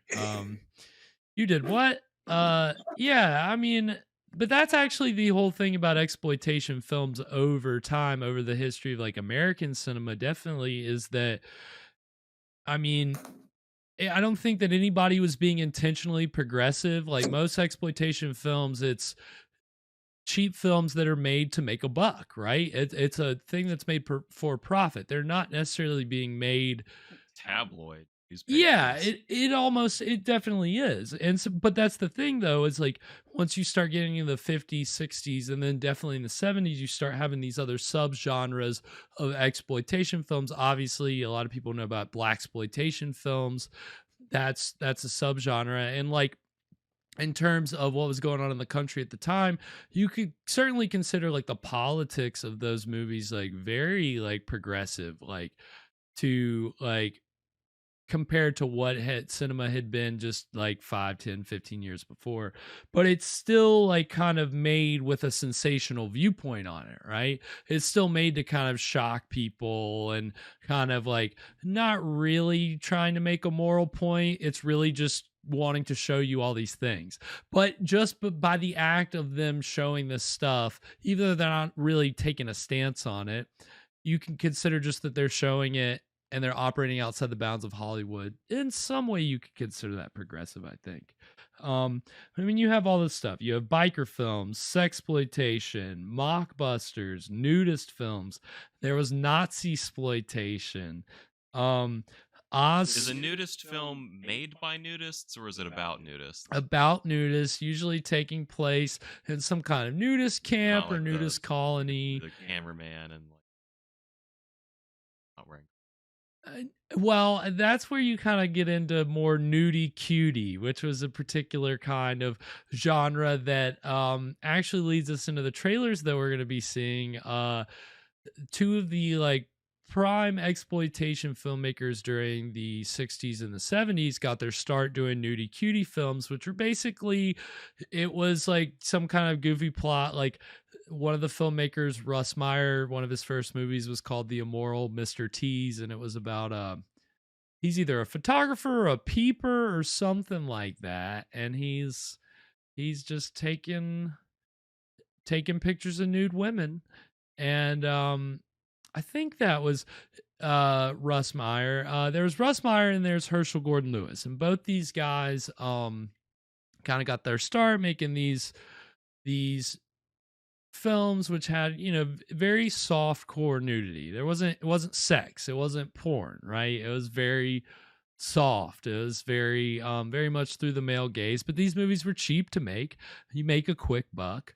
And so, but then they branched out, and Russ Meyer moved in and was definitely would call sexploitation. His films are very much like kind of battle of the sexes films with very strong, powerful women who usually have very large breasts. That's one of the hallmarks of Russ Meyer films. Like, I'm not exaggerating. Like, that is one of, like, what was his autobiography was called, it's some kind of boob pun. Like, he was just he was very big about boobs, like, and big boobs specifically. The boob man just wore it on his sleeve. Yeah, he 100% did. But that's one of the trailers we're gonna see. I think it's the second trailer we're gonna see is for a movie that he did called Faster Pussycat Kill Kill, which is it's you could call it sexploitation, but again, there's not necessarily sex in these movies. There's I don't even know if there's really nudity in Faster Pussycat Kill Kill, but in his later movies, there's definitely nudity. But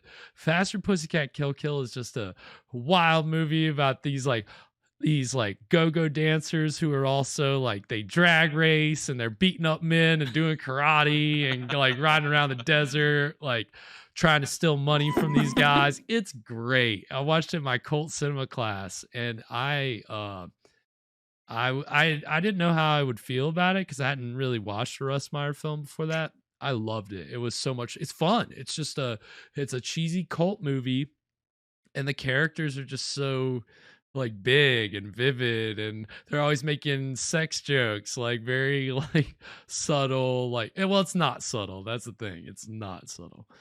So it's really ridiculous. But then the other guy, Herschel Gordon Lewis, he moved into splatter films, and we've seen the trailers for Blood Feast and Color Me Blood Red before. So we're gonna see a trailer for a movie he did called 2000 Maniacs, which is about these tourists from the north who stop in this southern town that is having its like centennial celebration, and part of the celebration is they're killing all these northerners, sacrificing them, and it is a lot of fun. And again, Herschel Gordon Lewis's films are definitely not as well made as Russ Meyer's films. They're not necessarily good, but all these movies are fun. That's kind of the thing about exploitation films. They're trying to shock you, they're trying to make you uncomfortable, they're trying to grab your attention, but they're also like, they're not necessarily taking themselves too seriously. They are fun. They're kind of meant to have fun with, even if it seems like they're moral proselytizing, especially in like later on, like Russ Meyer's films would kind of make a joke out of it. Like Faster Pussycat Kill Kill starts with a narrator who's like, warning about the dangers of delinquency and female youth, but it's like meant as a joke. Like it was like kind of in the late 60s, so it was like that had been played out in the 50s seriously. By this time it was just him like, all right, well, I'm gonna say a moral thing, but this movie is all just lurid, fun content. So these trailers are a lot of fun. So I think you guys will enjoy them. Faster Pussycat Kill Kill and 2000 Maniacs. So enjoy these two trailers, and when we come back, we'll get into the exciting end of Maniac. So stick around. We'll be right back. Hoo-ah! We're back. We're about to see.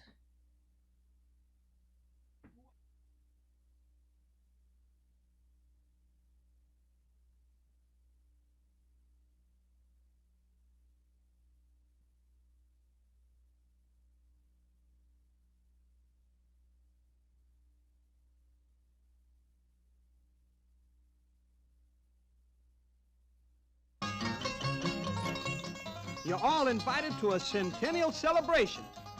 What they were celebrating wasn't important, and it sounded like a heap of fun until 2000 maniacs, crazed for carnage, started bathing an entire town in pulsing human blood.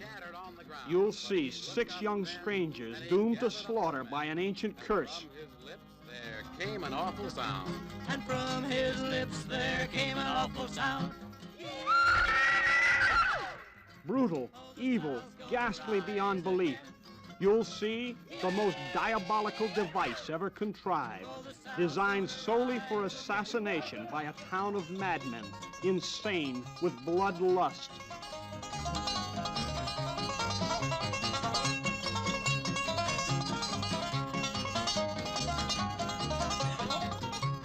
Stonewall took a gun and he made the Yankees run, but he... 2,000 maniacs, gruesomely stained in blood color. Stonewall said, I'm a-giving you a dying man's request. I'm a-giving you a dying man's request. Starring Playboy's favorite playmate, Connie Mason. Oh, the South's gonna rise again.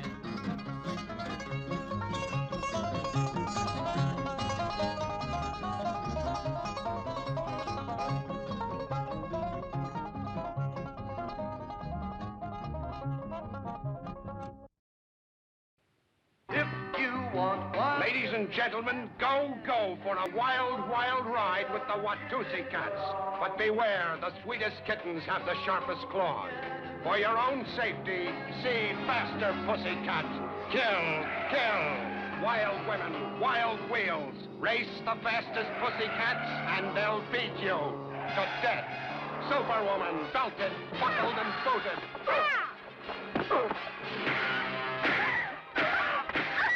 You're wasting yourself on this kid and hanging us up for nothing. For nothing? It's got nothing to do with the money. She is the money. Jack and Jill, they make the mafia look like brownies. Hey, he's a big one, ain't he? Got muscles all the way to his ears. Yeah. 10% of your action be enough for anyone. Too much for one man to handle. And again, you never can tell. You girls a bunch of nudists, or you just, short of clothes? Right now, you're first on my list. And I always try to be top. You've only got one channel. And your channel's busy tuning in outside. You really should be AM and FM. So who do I get to take care of? The muscle mass? You got 2 of everything. And some left over. You did want. You wanted big. Breast or thigh, darling? Why don't you take one of each, son? They, both look tender. He's got a big motor to feed.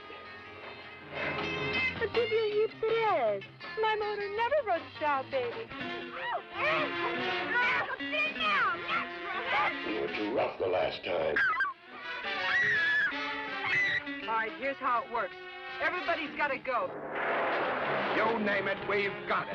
Faster pussycat kills, delivers tons more than the opposition. Unladylike karate chops, ungentlemanly haymakers, spirited gymnastics, corrective table etiquette, sandbox jousting, or a muscle-bound cat wrestling with a roaring sports car that's intent upon squashing him like a grape. Bizarre kidney and chassis-rattling chases, and for the first time on the screen, a hay-making, belly-busting, karate-chopping, judo-flipping fight to end them all. Superwoman against man. The prize, life itself. Slashing, tackling, gouging, hacking, flipping, belting, smashing, and blasting. Muscle to muscle, bone to bone. For an incredible evening's entertainment, a film so totally satisfying, see Russ Meyer's Faster Pussycat. Kill! And we are back. So that was a trailer for Faster Pussycat Kill. How fun does that look? That looks like a lot of fun. It is a lot of fun. So crazy. I wish we could watch that on the show. It is neither of those guys' films are public domain. It's crazy. You would think at least they'd have at least one each, but no. Is that an easy to find film? Yeah, you can definitely find Faster Pussycat Kill. It's probably on YouTube. Like somebody's probably got a full copy of it, even though it shouldn't be there. But you can probably find it there, and it is. That basically that if that trailer didn't give you an acute case of WrestleMania, then I don't know. They use like every adjective that you could use to describe like fighting there in the last minute of that trailer. It was amazing. But yeah, that movie is like the pace is very much like that trailer. Like it is very action packed.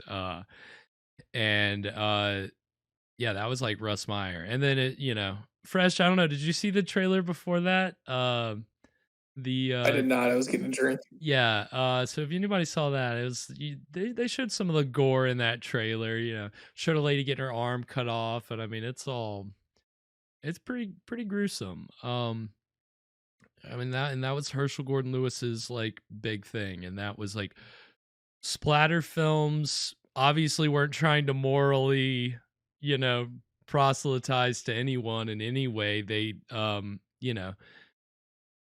was just about making a quick buck. And Herschel Gordon Lewis like churned out a bunch of these splatter films for no money, and the acting is not good. The stories, they have the basic concept is always pretty cool, but then the story, actually 2000 Maniacs has like a really good story. The acting is just all over the place, but it's still very fun. I mean, these were just a few of many different exploitation filmmakers that like also did the roadshow thing, taking their film around. And that really started with tonight's filmmaker, Dwain Esper. He was the guy that kind of showed that you could take an exploitation film around and make a bunch of money and kind of thumb your nose at the code and everything else, and make a quick buck. Again, tonight's movie at the time cost like $7,500. Or maybe like, in today's money, I don't know. Can we get a conversion inflation calculator? I don't know, maybe like $100,000. I don't fucking know. Yeah, I hear. I'm running the numbers. I hear Fresh clicking away. Thank you, Fresh. Yeah. And I think it made more money after he retitled it Sex Maniac, obviously. Sensationalist. More sensational. Like we were Wait, talking, what was the cost of the movie? $7,500 in 1934.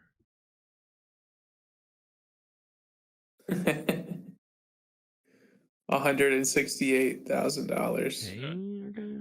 That's definitely a low budget. Anything under $500,000 these days, that's definitely you're pretty close to a micro budget there. That's not a lot of money. how much were our Poverty Row flicks for? I think about the same, maybe like 10, Okay, so 15. This is Poverty Row level. Oh, 100%. Yeah, this is again, this is before Poverty Row. Like, I looked in the Poverty Row horror book to see if they made any mention of it. Not a word. Nothing. They don't mention it at all. So that kind of surprised me. But it's not necessarily considered Poverty Row, but it's in terms of the scale, the budget, the amount of time it took, definitely, on par with Poverty Row. So, and I don't even know. We have a Poverty Row movie lined up this season. This would be, I don't know. Yeah. Is that a first? Yeah, it may be. We've always had Poverty Row movies, but now when I think about it, I don't know if we've got one this season. That's crazy. Crazy, bro. Yeah, that's crazy. That's crazy. I'm not changing it now. It's too late. We're moving They're forward. locked in. We are 100% locked in. But yeah, so we're about to get into the exciting conclusion of Maniac. What do we think, boys? Where are we at? So where are we at? Well, he just put the doctor in the wall. Right, he's walling him up. He ate the cat's eye. Yeah. After he so gouged he's gonna it get out. the powers of a cat. Mm-hmm. Yep.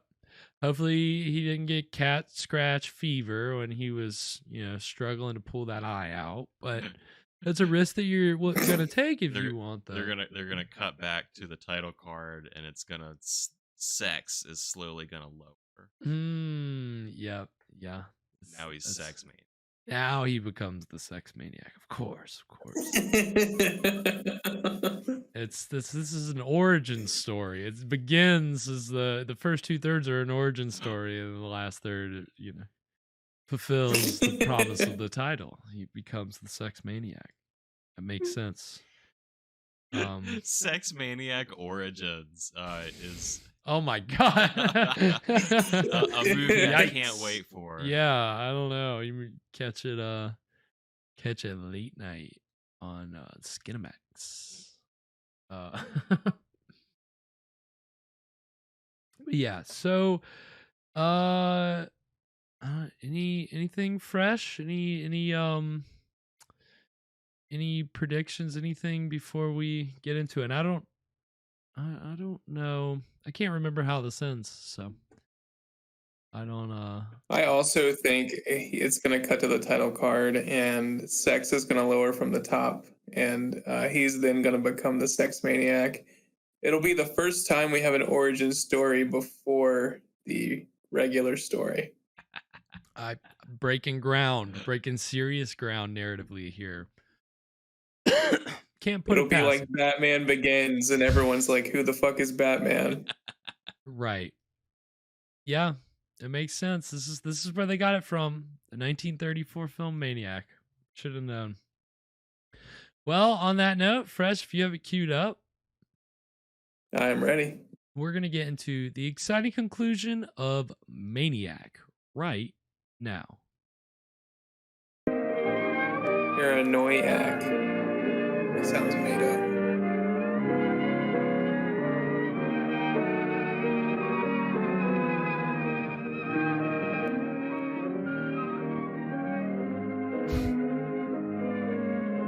Don't you call me paranoid. I'm not paranoid. I'm only one noid. Whoa. Holy shit, was that a dragon? It looks like it. Did he seal the cat in there? He got distracted by his, like, flashbacks. Oh, you know he definitely sealed the cat in there. This is Black Cat, man. Come on. It's Vietnam dragon flashback. I've seen some things, man. The dragon was working for the Viet Cong. Chinese dragon. Do you know Dr. Meirschultz and his assistant, Don Maxwell? Sure. They're sort of queer, I'd say. There's lots of queer goings on up there. Why, they even brought a dead dog back to life once. Well, that sounds very remarkable to me. Yeah, they were walking it down the neighborhood. Those Surgery scars were still fresh, and I said, you shouldn't be walking. Maybe you're right. I know I am. She said that very Well, nonchalantly. I even heard a shot up there last night. Why didn't you notify the Well, police? he wasn't surprised either. He said, "Wow, that's weird." Huh. How about that? Science, huh? None of my business what goes on up there. I'm just sweeping my walk. Get out of here. You're tracking in more dust. I understand from your neighbors that your cats are making noise at night. Dr. Meirschultz has complained. Yeah, so he's been stealing my cats for his experiment. I know. I don't know why they did that unnecessary. Just to zoom in. It took him a really long time to cross the yard. 1,000? Yeah, I got 1,000 cats too. Want to see them? 1,000 What's the cats? idea? You sell them? No. It's my own idea. I'm in the business. In the business of cats. Apparently, this is like a cat farm, a real cat farm. Oh, Which I is see the thing. cats farm. That's terrifying. You'll get it quick.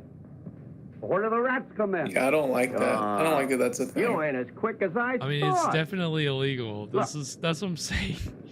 You see, I figured out Animal that definitely. rats breed faster than cats. And something about animals, And like cat just skin always makes good fur. Cats eat thing rats. on exploitation And films. rats eat raw meat. I mean, a lot of the That 70s is, they Italian eat the zombie carcasses films of the cat. and cannibal So, films. The rats Animal eat the violence cat. is a The prominent cats part of eat those the rats, things. And I get the skins. Well, it's cheap labor, right? Well, I mean, you have to rats pay eating the cats. cat. Well, that is news. Simple, ain't it? Say, by the way, did you hear a shot last night? Maybe. I don't know. Is he teleporting around? It looked like he was in a different spot when he answered that. Maxwell has a wife?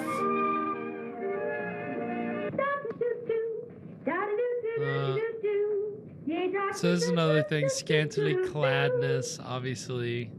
Hey, Maisie, we know you're hard-boiled. skirting You don't around have to stay in the the water 30 code. minutes to prove it. Oh, let me alone. I mean, Well, it's educational, so sure it's gonna fine. be clean. Right, exactly. Say, If anyone is entitled to the first place in that bathroom, it should be me. Didn't I sign the register and welcome you all as secret guests? If it wasn't for nervy little Alice, you'd all be sinking your weary bones into the soft recesses of some park bench with light, fleecy coverlets made by the great American If she really got out of the press. tub that fast and walked in there, she'd be like dripping wet. You're tracking water all over the carpet.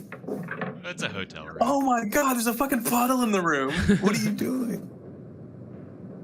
Yeah, but I paid the deposit. I put down the 50-cent deposit. Do you know how much that's going to set me back? Sandwich man pounding pavements. What You know how much the- that is in these days? I'd like to find that man.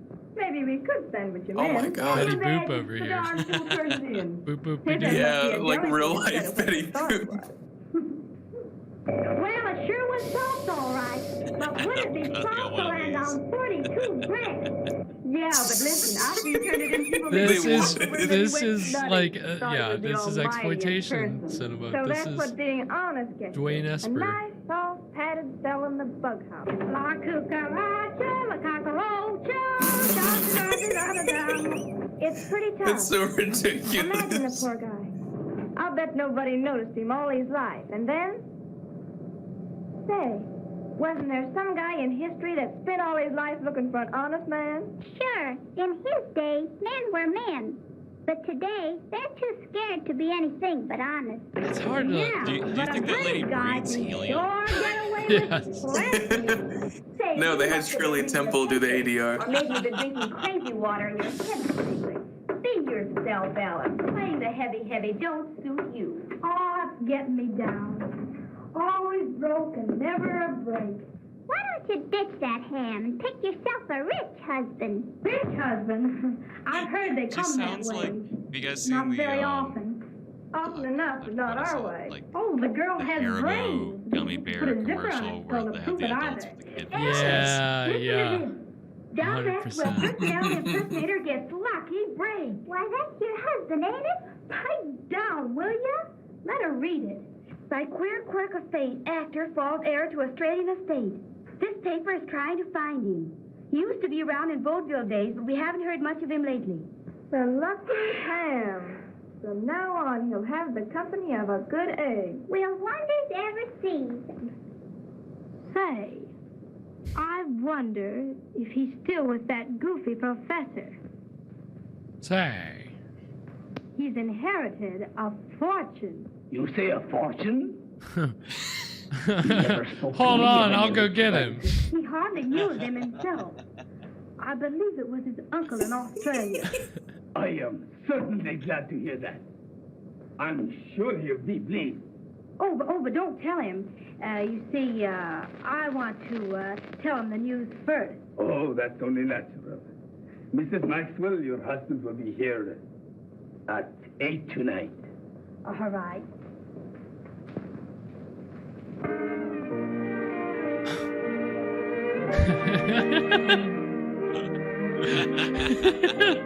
These just get like more and more ridiculous, and the music just makes it. Yeah, no, it's music. The mixed phase.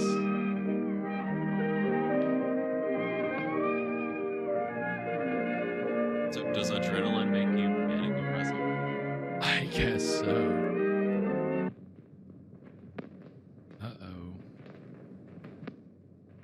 Yep. More. It's. What happened to our adrenaline maniac?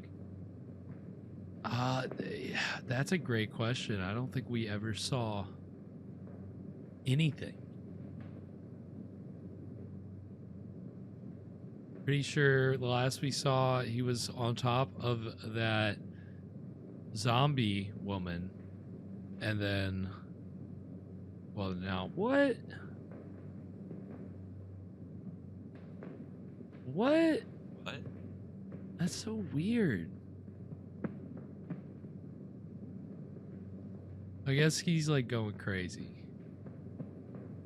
He's like, he's forgetting that he's the doctor, I guess. The gleam. It was in Meirschultz's eyes. when he wanted to murder me. It was in Mrs. Buckley's eyes when she wanted to murder her husband. Alice had the gleam in her eye when she wanted to find me.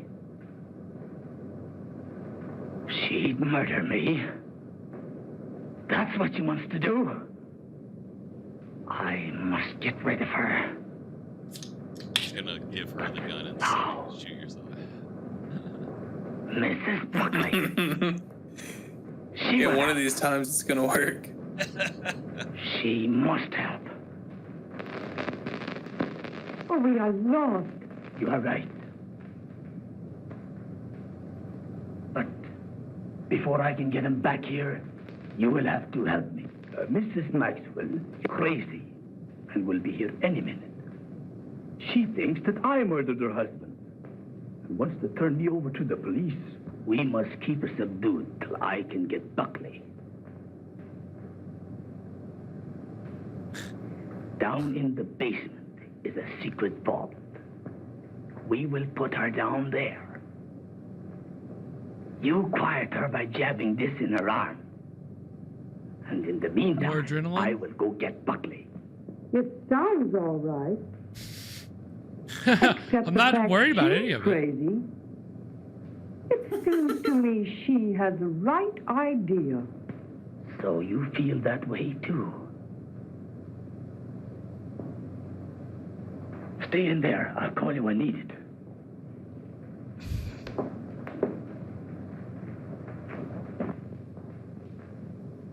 At last, I've really secure living for us. We can travel or anything we want. Then you knew of the inheritance? Sure. I've one little job to accomplish, and then we can leave together. No doubt you were surprised at this disguise? Oh, no. I wouldn't be surprised at anything from you. No, honey. You were here in time to help me. I knew there was a catch in this someplace. But spill it. In the other room, I have a crazy woman I've been treating. Ha ha! So you've been treating. Quiet, will you? Now, this is serious. Our lives are in danger. What do you mean, are? That's what I said. Now, listen to me. I want you to help me take this woman downstairs. I'll give her a shot. Then you take care of her till I get help. Well, how about me getting the help? She's quiet now, isn't she? Yes, but she'll break out any minute. She's not afraid of a woman. So if she happens to get wild, just shove this into her arm. Keep it hid. And all 2 will be women, well. 2 syringes. 1 winner.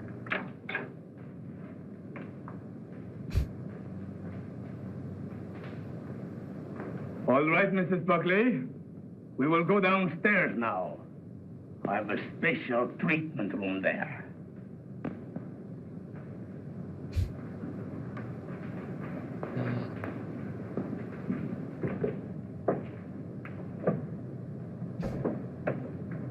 Shouldn't you have a light here? Wouldn't this be an occupational hazard?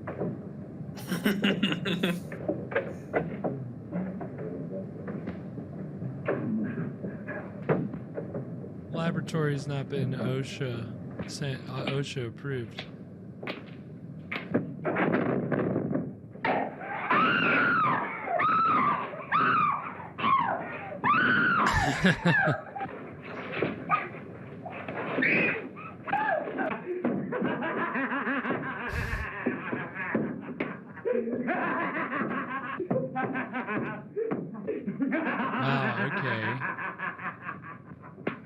I don't bother you when your cats are breeding all hours of the night.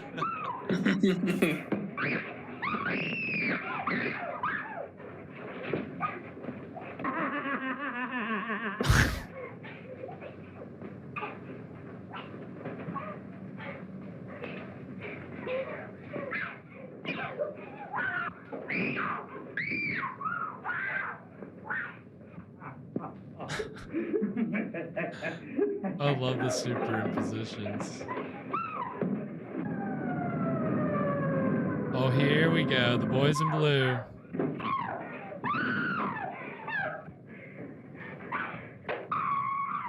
Ah. Ah.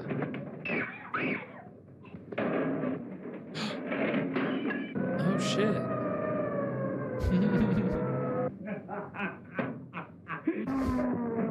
Those hands. Rich hands. Look in that room, Parker. You come with me, Finney. Oh my God. I've got orders to search this place and take everyone in it down to headquarters for questioning. Uh-oh. Ah! Oh, shit! What is that?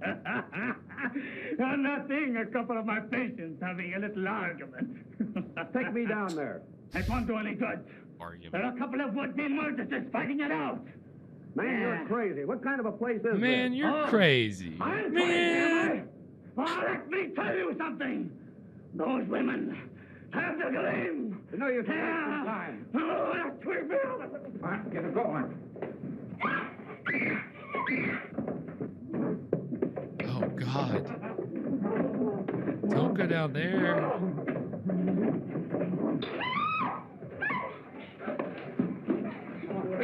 Quiet down.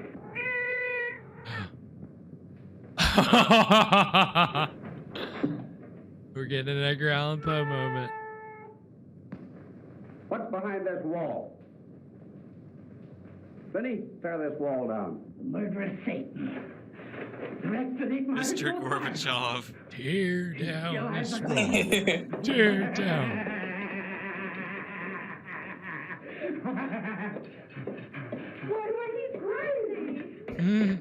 Nice, nice, nice synchronization there.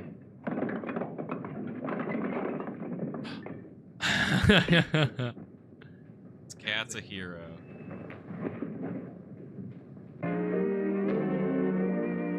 Oh.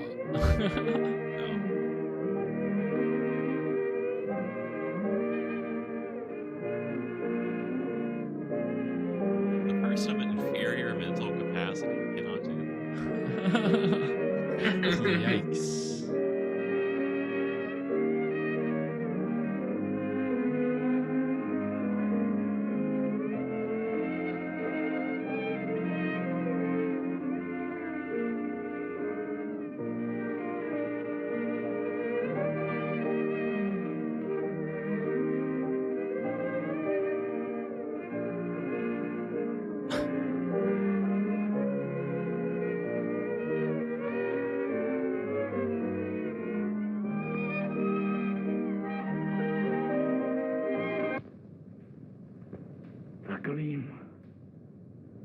They drove me to it, I tell you. They drove me with hunger, with misery and humiliation. I only wanted to amuse, to entertain. I just wanted to make them laugh. It was just a prank, bro. Bro, there's a camera over there. I showed them Dr. Meirschultz. A real impersonation.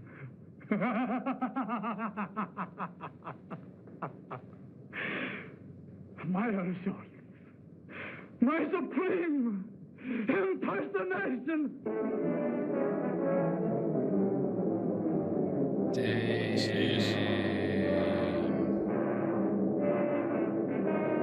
Well, what an ending. What an ending. I mean, it really lingered on him there. Yeah. So that was Maniac. Pretty crazy. Yeah, pretty insane in the membrane. Yeah, what do we think? Overall. Bad. I think I liked it more than. I think they got like more mileage out of what they had than like some of the poverty road. Right. Had. Right. Not much, but more. Yeah. Right. I would agree. When you said it's regarded as one of the worst movies ever made, it's kind of weird. Right. Yeah, it's Yeah, why do people think that it's like if you hadn't I wouldn't have I mean it's not great, but it's not like Well, it's one of those movies that was kind of re-released in the late 70s, early 80s, along with, again, movies like Reefer Madness and really notably Ed Wood's movies, right? Kind of that time when it became kind of part of the, first it was a niche thing, but it became part of mainstream culture to say that something was so bad that it's good. Or that a movie could be so bad that it's good, that it's enjoyable. And that whole idea of cult fandom kind of became like really recognized in the 70s and 80s. And like, by the 80s and 90s started becoming part of like academia, because it kind of becomes this whole thing of like exploitation movies and all these movies that are kind of outside the mainstream. They can kind of be classified as their own like group of cinema. I was doing some research about that. I think I was telling Evan about this. I'm doing some research earlier today about tonight's movie, and I pulled out my old cult cinema textbook, and there's this dissertation in here about paracinema, which is basically just this idea that exploitation movies of all like kinds are really they are really designed to kind of like go against the mainstream. Like they're recognized for going against the mainstream, like things that would be considered like some campy, yeah, but like the word that essay uses a lot is like trash films, trash cinema, things that people don't appreciate, things that are really underappreciated. Trash. Yeah, trash. And like obviously really defined by excess, like across the board, whether it's excessive acting, excessive violence, excessive sex, like full of excess. And the idea that basically paracinema is also a way of looking at films, of saying like, well, these movies that are usually discarded as being low-brow, low culture, actually have merits, and they should be looked at for their merits and like kind of praised compared to like the classic pantheon of films that everybody always has good things to say about. Like these films that we see on the stream all the time have merit, right? Like they have they have a cultural capital that in some cases is like some of these cult movies will be remembered much longer than some of these films that are acclaimed. They have a more rabid fan base, right? And sometimes it's because of the ineptitudes or the failures or the things that are bad, right? Like that's Ed Wood's films. Like people love them because of those things, but people also understand like the textual like information, right? They're also watching it kind of like knowing about Ed Wood's life story a little bit and knowing that like the limitations that he faced. And like that's the thing, paracinema is also a way of looking at like not just the story and then making a movie that's fully immersive, but recognizing here's an excessive movie that some people consider trashy, but that actually is really cool, even for some of the dumb things. I think an example we can all relate to is The Room, right? Yeah. The Room, I think, kind of the Ed Wood of our lives. Yeah, The Room, I think, is a prime example because it's wall-to-wall excess from the very first, like just from like the opening credits to the first line. It's just so like automatically a 10, right? And it stays that way the whole time. And that's kind of like the so bad it's good thing, but it's very much like the essay that I read it came out in 95, right? So really before The Room, but I think The Room definitely fits under this bill that The Room will long be remembered and kind of like have a fan base. Oh, absolutely, yeah. Even despite the fact that some people could say, oh, well, why this is a terrible movie. All the people that reviewed it when this is a terrible movie. This is awful. That's part of the charm. Exactly. And that's what paracinema is basically all about. It's seeing the charm. And then we've talked about it with the show before. Like, we don't want to look at things necessarily as good or bad because, like, even in the bad, that's what we enjoy. Like, that's what we have fun with. So that's not saying that something is bad doesn't mean it doesn't really make sense that I'm about to say just because we say something's bad doesn't mean that it's bad. Like, it's bad, it's good. Like, that's kind of the whole phrase, right? It's so bad, it's good. I mean, that's kind of what this whole show really is. And public domain horror is definitely kind of something that is kind of like discarded, right? Looked down upon. And so the idea of looking at it, it's like these public domain movies are just as enjoyable and important and have things to learn from as the most, technically perfect, critically acclaimed films, right? So that's like Paracinema, and Maniac is brought up in the essay as one of these like perfect examples because it's just so weird and wild, and I mean, it's exploitation, and that's it's got everything. This movie had everything. It had murder, it had violence, it had nudity, orangutan man, kind of ape core. Kinda. Yeah, pre-ape core. This film kind of smacks of ape core. A little bit, just a little bit. Definitely smacks of Edgar Allan Poe for sure. So that was I think that's the second time I saw it, and it is just definitely it's weirder every time. And definitely a lot. It's a lot of, I think for me, the Mad Doctor really carries the whole thing. Like, if he wasn't being so over the top, I don't think this maybe would have stood out, been as fun. I can definitely see that. Yeah, the Mad Doctor definitely kind of gets the movie started out of the gate with just frenetic energy, because like he's obviously crazy. Let's bring this body back to life. We gotta go to the morgue. You need to shoot yourself. Yeah, I mean, Morty, you gotta shoot yourself, Morty. I'll bring you back to life, Morty.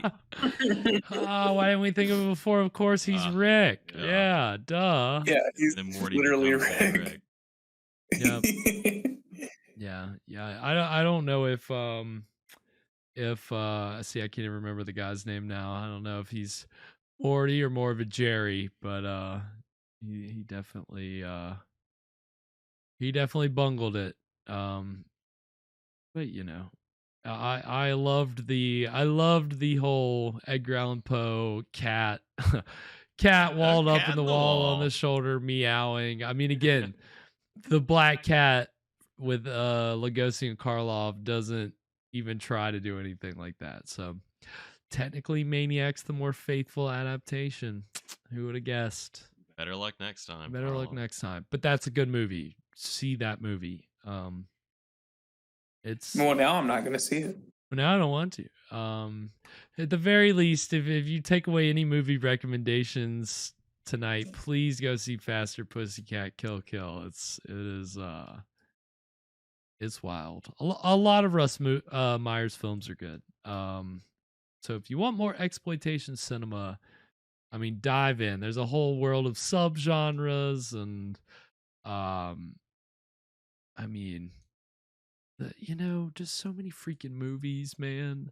We only cover public domain here. That's all we got. So anytime you can branch out and see what's not public domain, you'd be impressed. Yeah, so that was Maniac, and that is that was educational mad scientist film. Next week we're going back to more of the supernatural psychological thriller, a late 50s film entitled I Bury the Living, which is kind of a Twilight Zone-y type of story. And it is it's a B movie, it's an indie movie, but it's I haven't seen it before. I had it on a box set of public domain films, but it just never have really grabbed me. I just was like, yeah, I'd rather watch Horror Hotel or The Devil Bat or, any of the other 40 movies that were on that box set. Good old box set days. Yeah. But I Bear the Living is it's from what I understand, it's a weird story. It's definitely we haven't had a good supernatural story in a while. So I'm excited to kind of get back to that. I mean, I don't know if you consider Nosferatu strictly supernatural. I mean, it's definitely vampire, I think. Like, I mean, that kind of under the umbrella. it's under the umbrella, but when I think of like when I think more ghosts and more kind of supernatural powers, like that's kind of what next week's movie is. It's kind of like a guy has a power to decide whether people live or die, basically. So it's it's kind of a it's just Death Note. Yeah, essentially. Yeah, that's what we got lined up for you next week. A very early version of Death Note. No, it's again a little psychological, a little thrillery, but definitely supernatural. So it should be a lot of fun. So you can join us at 9 p.m. Eastern next Friday. We'll be back on Wednesday with another fun, I'm sure very fun episode of Lights Out. The first 3 that we watched have been fun. Like I was not sure, it being a live television show, how it would work out, but they've really gone above and beyond. I mean, the Bob's Burgers parody last time was on the money. And of course we had the Killer Birds and we had the Civil War Ghosts. So we'll see what we have. I don't know what we have lined up next week, but I'm sure it'll be a doozy. So join us 9 p.m. Eastern for the minisodes. You can follow us over on all the socials at Scream Stream Show. Follow me at Spakenstein. Follow Mr. Fresh Rogan at Fresh Rogan over on Twitter. And are you have Instagram? Is Fresh? I do. It's not very active right now, but I do have it. It'll pump you up a little bit. And find Mr. Evan Sink over on Twitter at Caligari Cursed. Any final thoughts? Anything before we sign off tonight? Do you think when that cat ate the human heart, does it have 10 lives? That's a good question. Well, it's a big heart, so maybe it gets like, maybe you get triple. Bloop bloop bloop bloop. Definitely a power up. All right. Well, thanks everybody so much for watching. Thank you, boys, for joining me as always. Until next week, sweet screams, everybody. Creep tight. Well, a good fright.